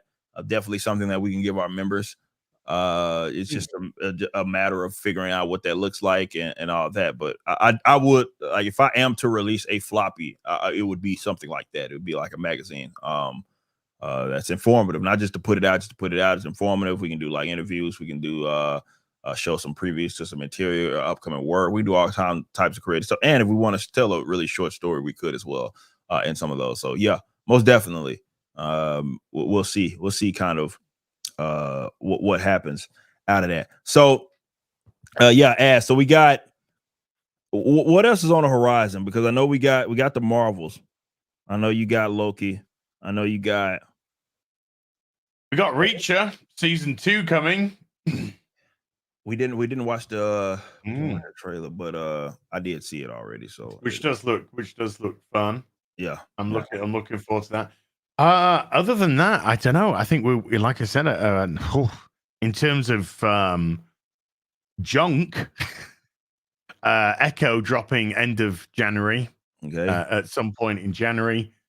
Like I said, the trailer looked okay, but we know a lot of the stuff that's gone on with that show in terms of the reshoots, the fact that they didn't actually even want to release the thing.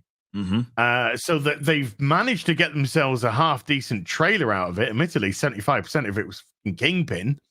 But yeah, we sort of know. So yeah, don't expect too much from Echo. And then it's Captain Blautfak on American Soldier. Is that a next year release? Like, is that 2020? That's 2024? 2024, yeah.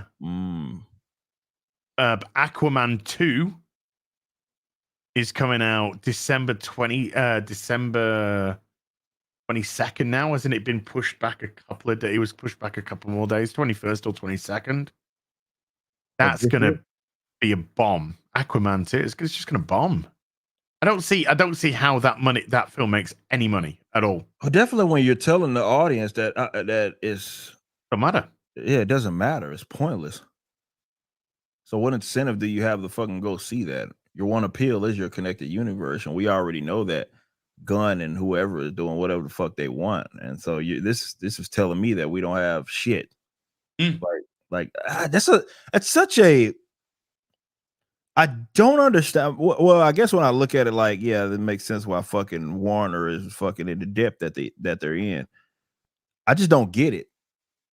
I don't understand the approach of sinking all that money into something, and then like we know ahead of time before the bitch comes out, we know ahead of time that this shit doesn't matter.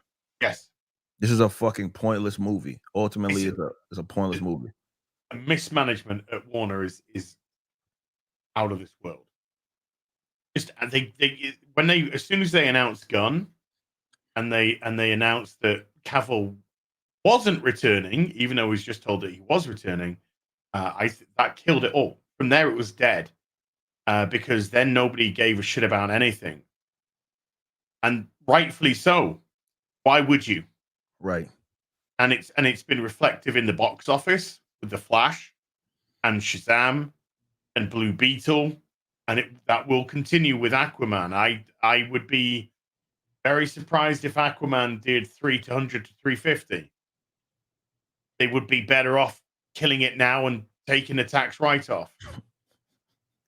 And it's not even being sarcastic. They really would. I mean, it will at least justify just not wasting everybody's fucking time and money. But they will lose money. They will lose money releasing this because they have to get their money back when they release it, which means 50% domestic, 40% international, 25% China, marketing the film. The overhead is out of control. You might as well just kill it. Yeah. Because it's not going to do anything for you. And I think I even think James Gunn's universe is done before it's even. I mean, what is the first movie technically part of that universe?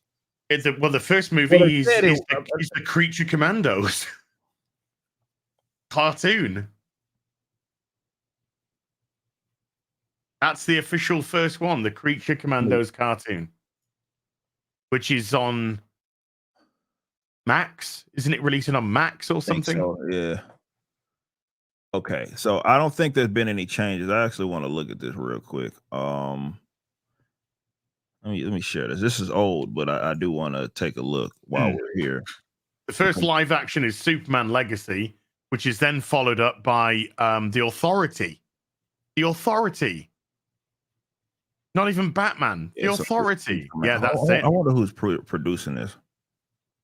I mean, I know Warner has their own technical wing. They're not like using like a sub company, I guess. So I guess it would be their own shit.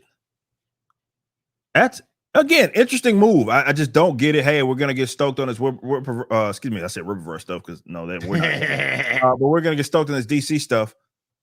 Have Creature Commandos. This will get you warmed up. This is the first impression of the James Gunn universe, guys. Creature fucking Commandos. Aren't you excited? No. I won't be watching it. What about Waller? You mean James Gunn's Mrs. Needs a Job, the show? Yeah. Because that is the most. I mean, James Gunn's known for his nepotism, but holy shit, that is the most nepotism of nepotisms. Who's gonna fuck it? Who gives it? Look, Viola Davis, tremendous actress. She really is. Does she play a good Amanda Waller? Yeah, she does actually. Does anyone really know who Amanda Waller is? No, they don't. Are they gonna care? No. I mean, you got really lucky with that, because that was a reach. But the second one bombed, and they made Waller out to be a clown most of it. So that's very true. That's very true. Well, then you finally got Superman Legacy. After you got warmed up with Commandos and Waller, so you're going into Superman Legacy absolutely fucking stoked. Stone cold. You're going into it warm the fuck up. You've been enjoying Creature Commandos. Waller's a fucking hit, and now you got Superman Legacy finally as the third released thing, and that's on the release date right now of 2025 is what they're saying. Yeah. Now this part was interesting. Lanterns was the only thing that I was relatively interested in, and then I saw the name Greg Bertinelli. I'm thinking of Helena Bertinelli. Greg Berlanti, and then all my interest disappeared. I would have been remotely interested in it. I don't take on Space Castle Power Rangers. I didn't like this line. I mean, some people are like, "Oh yeah, I like this." I just don't like it for Green Lantern. I mean, I may be in the minority here or whatever. Our vision for this is very much in the vein of True Detective, and I guess it's actually saying that Berlanti's scrap. Thank Christ for that, because you see anything Berlanti attached to it, and all Berlanti wants to do is fuck the stars of the show. So yeah, look, that's what actually this is something I fucking hate is when somebody is, we're gonna do this show and then they go and liken it to something else. Yeah because it's saying we haven't got a fucking original idea. So we're gonna do Lanterns, it's gonna be in the vein of True Detective. No, we're doing Lanterns, it's going to be in the vein, it's going to be our own spin, our own take, our own original thing, something, but when you say something like that, you just probably going to be name dropping shows which are much better than what your show is going to be. Yeah, I don't know, but then right after Lanterns you got the Authority. But the Lanterns is a TV show. It's not on. Yeah, it's not on movies. True, it's true. So this is movie number 2 now. Movie number 2 after Superman. After Superman, Authority. You're going into, let's assume, and yes, guys, I may be giving them a lot of credit here. Let's assume that Superman Legacy is fucking amazing. It's the Superman show that we all wanted, or excuse me, movie. And then you go into the Authority, though, right? So you're riding on that high, and then you go right into the Authority. Just imagine, just envision it. Like, oh man, this was awesome. What's next? Well, the Authority's next. And look, I'm not against doing characters that maybe aren't the most notable. I just think there's a way that you present that. But to me, James Gunn, I think he's with Suicide Squad as well as with Guardians.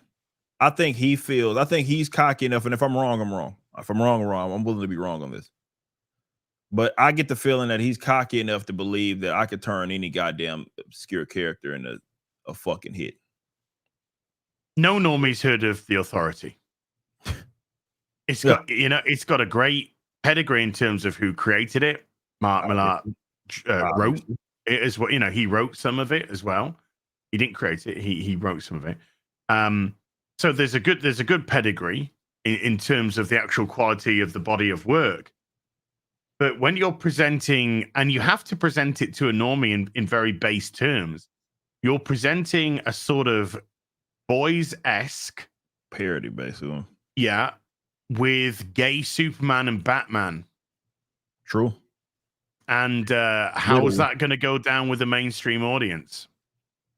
And people are already tiring of the broken Superman trope. You know, I'm hankering for some fucking wholesome heroicism from my Superman. I'm missing it. It's been gone for too long. I'm wanting in Superman Legacy, I'll sing its praises all day if we've got a heroic, upbeat, wholesome, somebody that you can believe in, Superman. Truth, justice, the American way, because it's the country he was brought up in that he believes in. That's why it's the American way. When you're in a country where the people who are doing all the entertainment hate the fucking country, but they're happy to live off the fucking tit of it and suck its milk because they're champagne socialists. Absolutely. They want the virtue, but they actually truly want the capitalism at the end of the day. So it's going to be a tough sell, is the authority to a normie audience.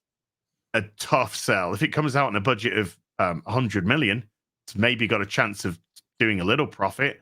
But if they're going to give it a budget of 250, Jesus Christ, you're done. I think you're done. Well, then you got Paradise Lost. Oh, get out! Fuck off. Game of Thrones style drama. So it's funny, we were just talking about comparing it to X and Y and whatever. Yeah. It's going to be on the all-female island, of course, Wonder Woman's birthplace, the Mascara. This is how James Gunn has been touting these. Yeah, true. No, this is like official shit, right? Yeah, this is official. So it's not their fault. They're just saying what he's liking it to. Right. So you got that, and that's going to be on HBO Max series, by the way. Yeah. And then you got the this is the introduction to DCU Batman with the Brave and the Bold. Okay. Yeah. Jumping to the fifth Robin. Immediately. Why right not? Off the rip? I mean, why give a fuck? Why even build? Why? I mean, there's layups here. Don't get me started. There's layups here. Yeah. I mean, even if you wanted to even bring that character in at a later date, maybe that's something you can do. But you can build the Robin going into building Robin going into Nightwing, right? If you were smart enough to fucking do that shit. Yeah, they should have a Nightwing off the bat. Then I got a question for you. Yeah, and it's not about Isom and what is his favorite part. So does James Gunn write the fact that Talia al Ghul raped Batman? Probably not. Drugged and raped him to get pregnant? Because that's what she fucking did. Yeah, that's what she did. Probably not. That probably doesn't happen. But it's a favorite Robin, and this is this is what Gunn said. Our favorite Robin is Damian Wayne. The least favorite Robin, probably. Robin. Y'all put Stephanie Brown over that motherfucker. Yeah, I would. Yeah. At least Spoiler's a fucking good character. Or was a good character. Yeah, true. Yeah. When Chuck fucking Dixon wrote it. Yeah. That was some great. I'm ready to reread all of Chuck Dixon's Robin run by Chuck was fucking unbelievable. So and it's now all been destroyed. So this is the part where I get confused on. So they are doing another. By the way, the title doesn't even make sense. Batman, comic fans would have heard of Batman Brave and the Bold, but Batman Brave and the Bold was like Batman Brave and the Bold was him like teaming up with Green Lantern or him teaming up with Wonder Woman, not Robin, because that was always a thing. I don't know, man. So all right. So the part I get confused on is this whole Batman thing, right? Like, so apparently they're doing a sequel to The Batman. Yes, they are. Yes. Out of universe. I just. Gunn said, "There's my universe, and then there might be some out of universe stuff like the Joker sequel and the Batman sequel, and they're in their own universes, so there might be one-offs." Because why not complete and utterly confuse your audience? At the same time, hey, here's Batman, but here's another Batman. Is he not Batman? right after that Batman. Yeah. That you just watched, but he's a different Batman. He's a Batmanerer. The Batmanerer. That's what it's going to be. The Batmanerer. Someone said in the chat that Batman teaming up with Isom was the best part of Isom too. Yeah. Yeah, this is fucking stupid. Again, that's getting off to the wrong start for sure. And then you got Boost of Gold. And this was the part that was interesting to me, right? Not So with all Tom King. Supergirl, right? Okay. To me, I put her up there with She-Hulk. I've said if you're talking about like tokenized characters over the last 50 years, two of the best are She-Hulk and Supergirl, right? You can pick either one of them. But of all of the Supergirl arcs, if you will, to go with, right? They went with Tom King. Yeah.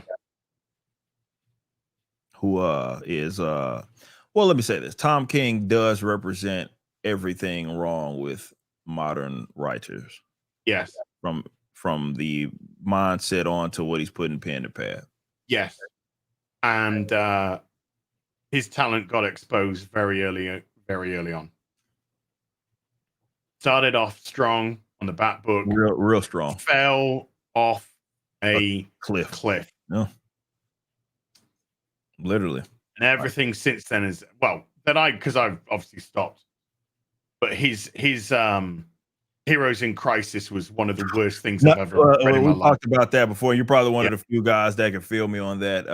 Every time I bring up Heroes in Crisis and how to bring Wally West back to fuck him was an interesting take, to say the least. And to me, I feel like that was it's so bad. I have that really well done return in Rebirth of Barry and Wally. Barry pulling Wally out the speed. Yeah. The proper Wally West, by the way.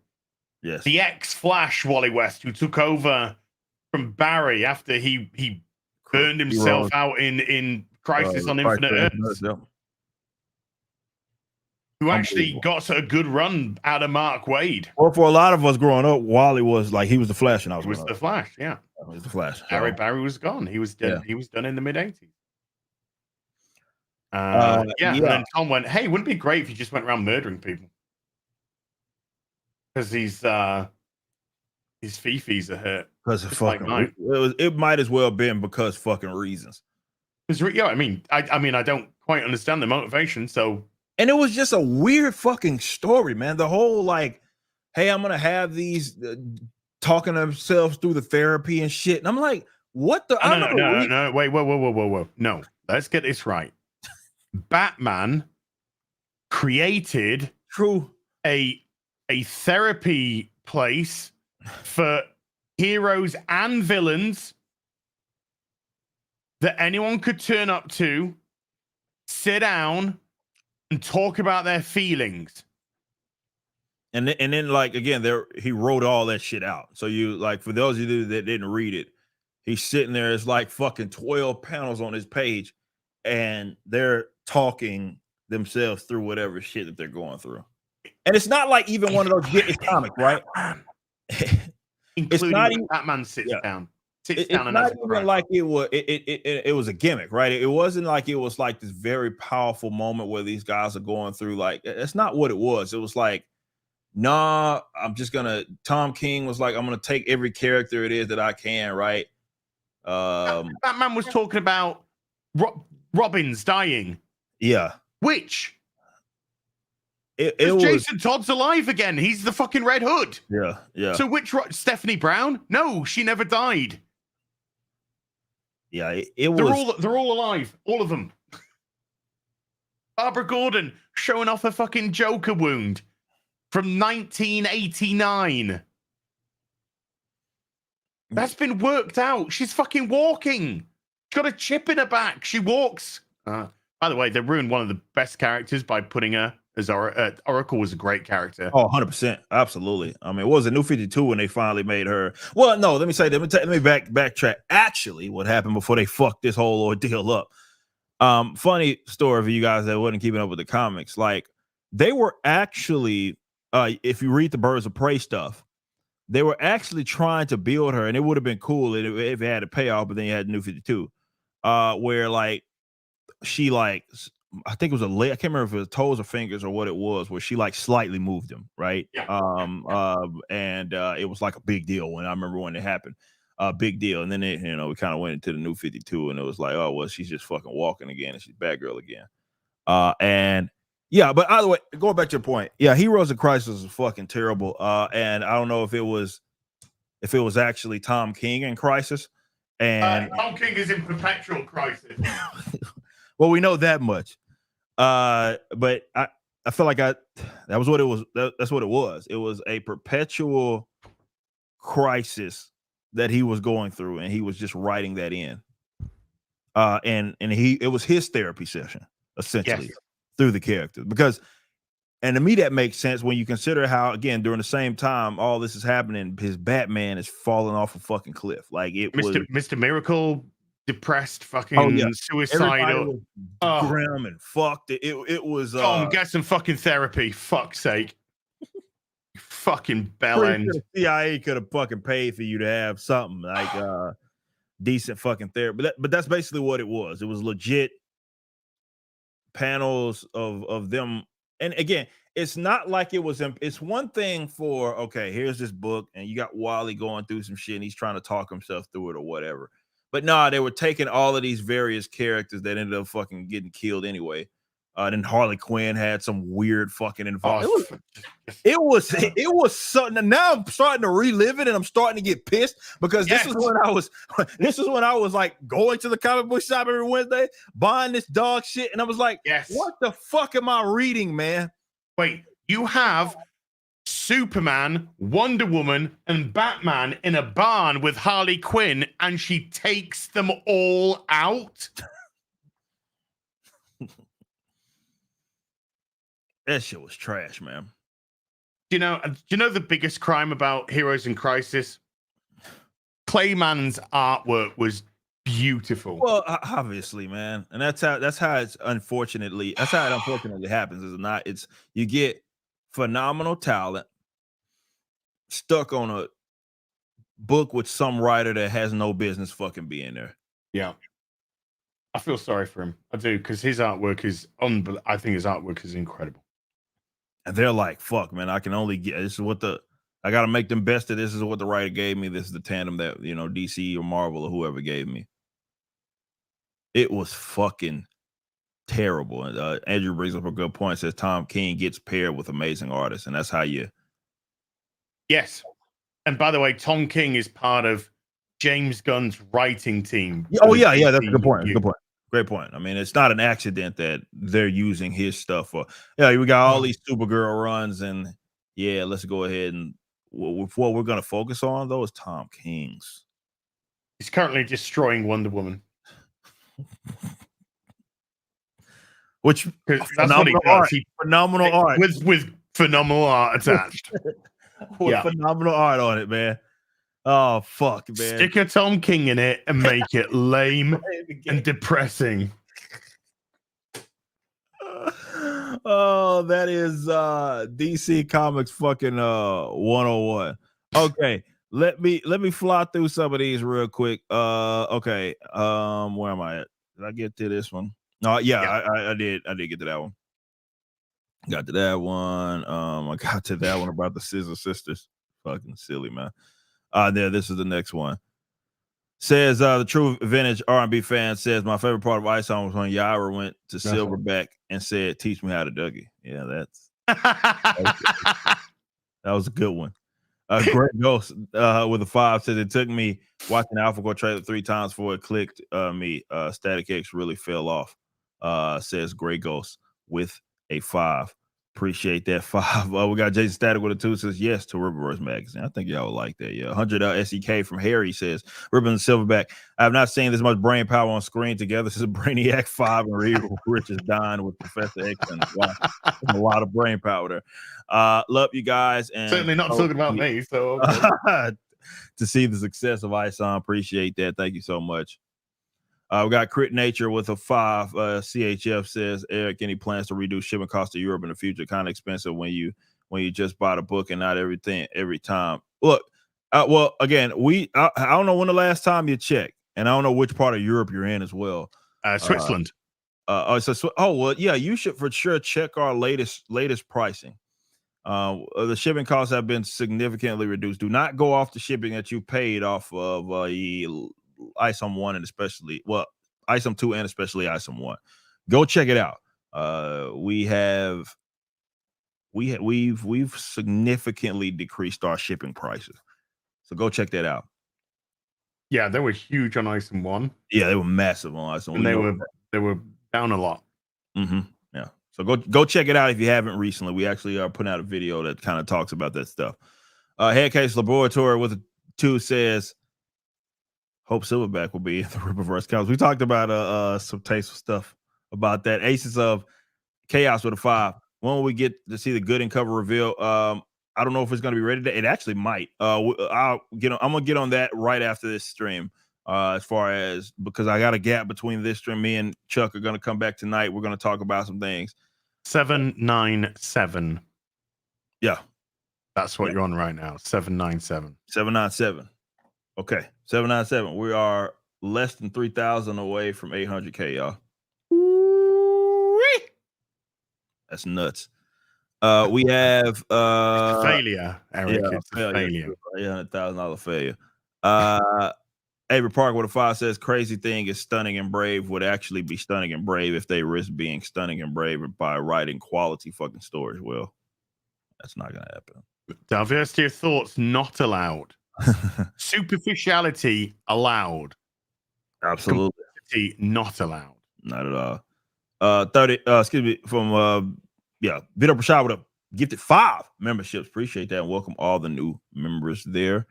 We got War Wizard with a 5. No Oracle for me. Killing Joke should have never been canon. It ruins the ending of that book. Congratulations, Rip. Got the catch-up bundle. I'm excited. Well, glad you get the catch-up bundle. We do have that available for you. We got a first appearance pack as well. If you want to read the first appearance of There's a big debate about the end of Killing Joke. Always has been, always will be. Yeah. Peter with a 10 Canadian says my favorite part of Isom was when he went 12 rounds with Muhammad Ali and then called out Mike Tyson. Yeah, no, good stuff.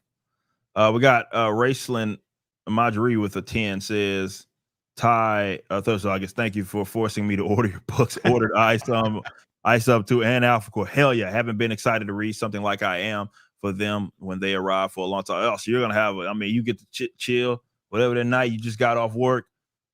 Got 300 pages to just dive into back to back, man. It's gonna be that's gonna be nice, man. Appreciate that. Drake. Appreciate that, man. We got Vito Prashad with a 10 says real talk. My favorite part of Isom so far was all the action, especially book 2. There's a lot of action in that scene. With that scene where they tried to kill Lincoln. Oh yeah, that. Oh yeah. That was yeah, that was I did like it that the chauffeur was in on it as well. Yeah, is in on the whole time. Yeah, that was good, man. I felt there's a lot of it's cool hearing people like talk about that stuff. Like it's these scenes that happen in it, and they're like, man, this we tried not to waste so many pages to these other characters, right? Because Isom story, sure. But all of them had some level of context to their introduction. That's what I think we try to do a good job of with that. So you did learn more about Lincoln going into Isom 2, and he had a pretty not just with him being owner of projections, but he's you're gonna start seeing maybe some dynamics there between him and even Darren Fontano with their whole ordeal. So that's the cool thing and the fun stuff about it. Me from a creative hearing you guys see that and or hearing that you guys saw that and you enjoyed it, and then it's like, well, I like this character. I want to know more about that character. That's kind of how Mike Barron got put on the Gooding book because you guys really liked the introduction. Someone said I missed their super chat. Who was that said I missed it? Jenna. I don't see that. I'm looking for you, bro.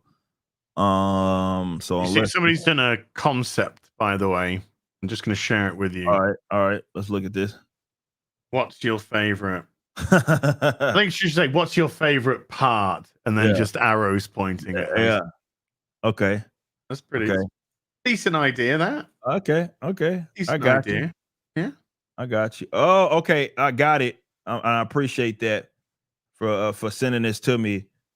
My man Sheep, our community manager, Chief City, says with SDK 5, he says any chance of getting oversized hardcover like DC Deluxe Edition when a story arc is ended. So like with like the ill-advised arc, basically after Isom 3, potentially. Yeah. We will for sure do something like it's gonna be a massive fucking book. But that'd be cool. That'd be cool to do something like that. For sure. So yeah. Appreciate you becoming a new member as well. Again, appreciate that $10 that you gave. We got Colt with a 5 says favorite part of Isom was when he told Ben Stiller while the jungles of Vietnam to never go. While in the jungles of Vietnam to never go full retard. Yeah, it was also a scene where he did say he never go full retard. Yeah. Into the dude. I don't even know who I am. All right, I know I got a direct dono. I'm gonna have to go all the way to fucking StreamYard to Stream Labs. Go check that out because I did see that come through on my watch. So hold on just a second, y'all. I will get to that, I promise. Okay. And by the way, we are let me refresh this real quick. Yeah.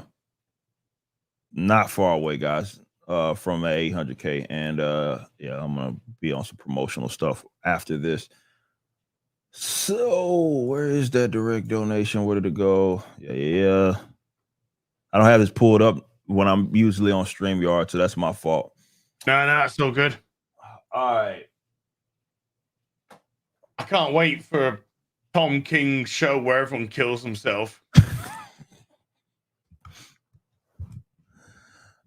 It was Lord Slug the Mastermind was what it was. What a 10 says. Do you know the difference between dimensions, worlds, multiverses? Trying to gather insight for information so I don't fuck up my story. Excited for Alphacore, Isom 3 and Yaira books. Keep it up. Are you saying like I can tell you how it relates to our world? I can't. I mean, look, there's only one universe. There are no multiverses in the Rippaverse per se.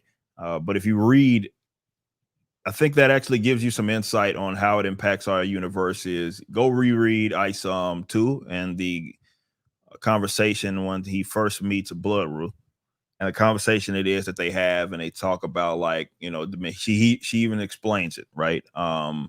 As far as, it's more than what meets the eye, but there's only one of them and all that. Like, go read that. That's kind of conceptualizes how it works in our universe.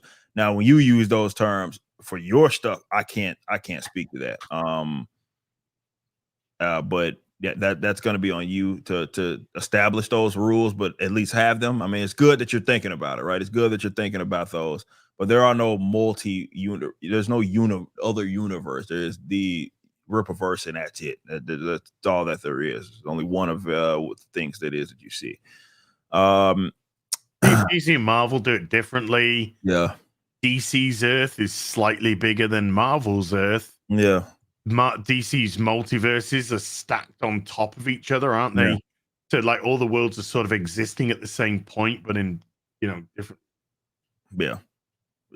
You got to have. They did Crisis on Infinite Earth to sort that shit out. Didn't they? Yeah, and then they went back and did the shit again, because they clearly didn't learn from their fucking mistakes.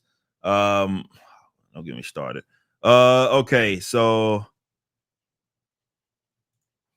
Blackguard with a 10 says, Eric, with 3 consecutive failures in a row, how much more failure are you going to endure? It has to be tough with that much failure weighing you down. Yeah, it's tough. It can be rough, man, having this amount of failure. It's rough, man. I appreciate you though, seriously, man, with that 10. And then we got Chris B with a 5. So my favorite part of Isom was when Uncle Ben died while telling Avery no more mutants. And Avery cried because he was actually a Peter Parker. Oh man, fuck. That's how So Avery Sealman is what you're Emotional damage. is what you're telling me. Damn, that's rough, man. All right. So what else, what else you got? Streams, all that good stuff. What you got on the horizon, man? Tomorrow, Robin Hood review at some point, probably in the evening, because it takes about 8 hours to do those fucking things. Friday is going to be a huge day. Loki season finale. I'll have to arrange with Paul Chato to do a breakdown of this season. It won't be on Friday, but we'll have to arrange to discuss the season. I still have to watch it. Then I'm hitting the cinema to watch the Marvels. Then I'm going to get home, try to get my Marvels review out before FNT. Well, you're not, and then FNT is going to be huge. I don't see how you're going to be sleeping, man. There's not going to be a lot of sleep tomorrow night. I'm going to be caffeinated. You'll have to be. I have to be. Avery Parker said, well, too. Avery Parker is Avery Sealman. Bigot says Avery Parker. I got you. I got you. Nah, but well, as far as me, guys, you know, we'll be here later in about 4 hours or so. We'll be here with Chuck Dixon talking everything Alphacore. So you guys can come back here. As far as everything else, you know, reverse.com. Go support the Alphacore trailer probably in the next hour or so. We're gonna hit that 800,000 mark. Which is gonna be incredible, and we'll celebrate. We'll do what we do, man. But either way, I appreciate each and every single one of you guys and all the love that you've shown. But that's gonna wrap it up for episode 2 of Ripping the Silverback. We will be back next week, same time on As channel. As you guys know, we do alternate there, so catch us over there shooting the shit, talking about everything, and considering what's all happening in the next few days. Yeah, we're gonna have so much to talk about going into that show, so it's gonna be an absolute blast. But appreciate each and every one of you guys. On our way out, what I will do, I didn't even plan to do this, but I might as well go ahead and do it. On our way out, I will show you guys the trailer. For those of you that have not seen it, you can go, of course, go view it on our YouTube, Twitter, Facebook, and our website, all that good stuff. But I'm gonna leave you guys with this. We will see you all next week on Az's channel, Hill versus Babyface. Appreciate y'all. All the love you've shown. We'll see you next time, and peace out. Floor Spark can be an unpredictable city. Affluency doesn't mitigate its problems. In some ways, it amplifies them. This is why we're deployed.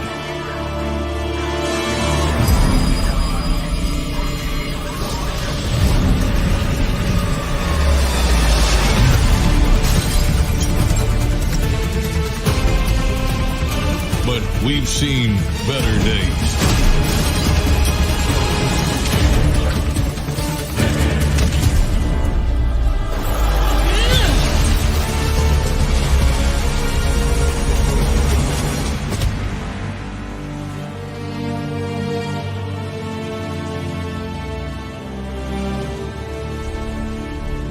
Then why are we just now debriefing? This mission is not complete. I only know ever. Our lack of data collection is a problem. Valdez, I'm aware of your investigative talents. Braxwell spoke highly of you, and that's why you're on this team.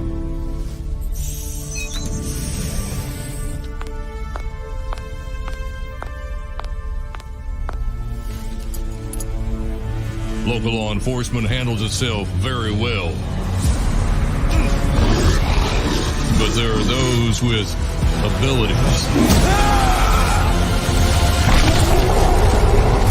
Some believe themselves to be good. Others don't even attempt to act as if they are.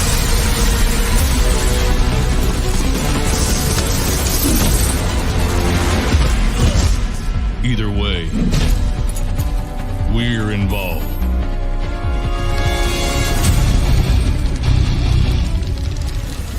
Not everyone will agree with our status.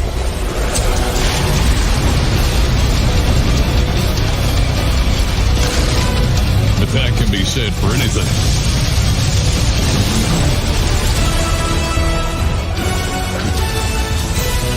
may I remind you both, we're Alphacore, and failure is not what we do.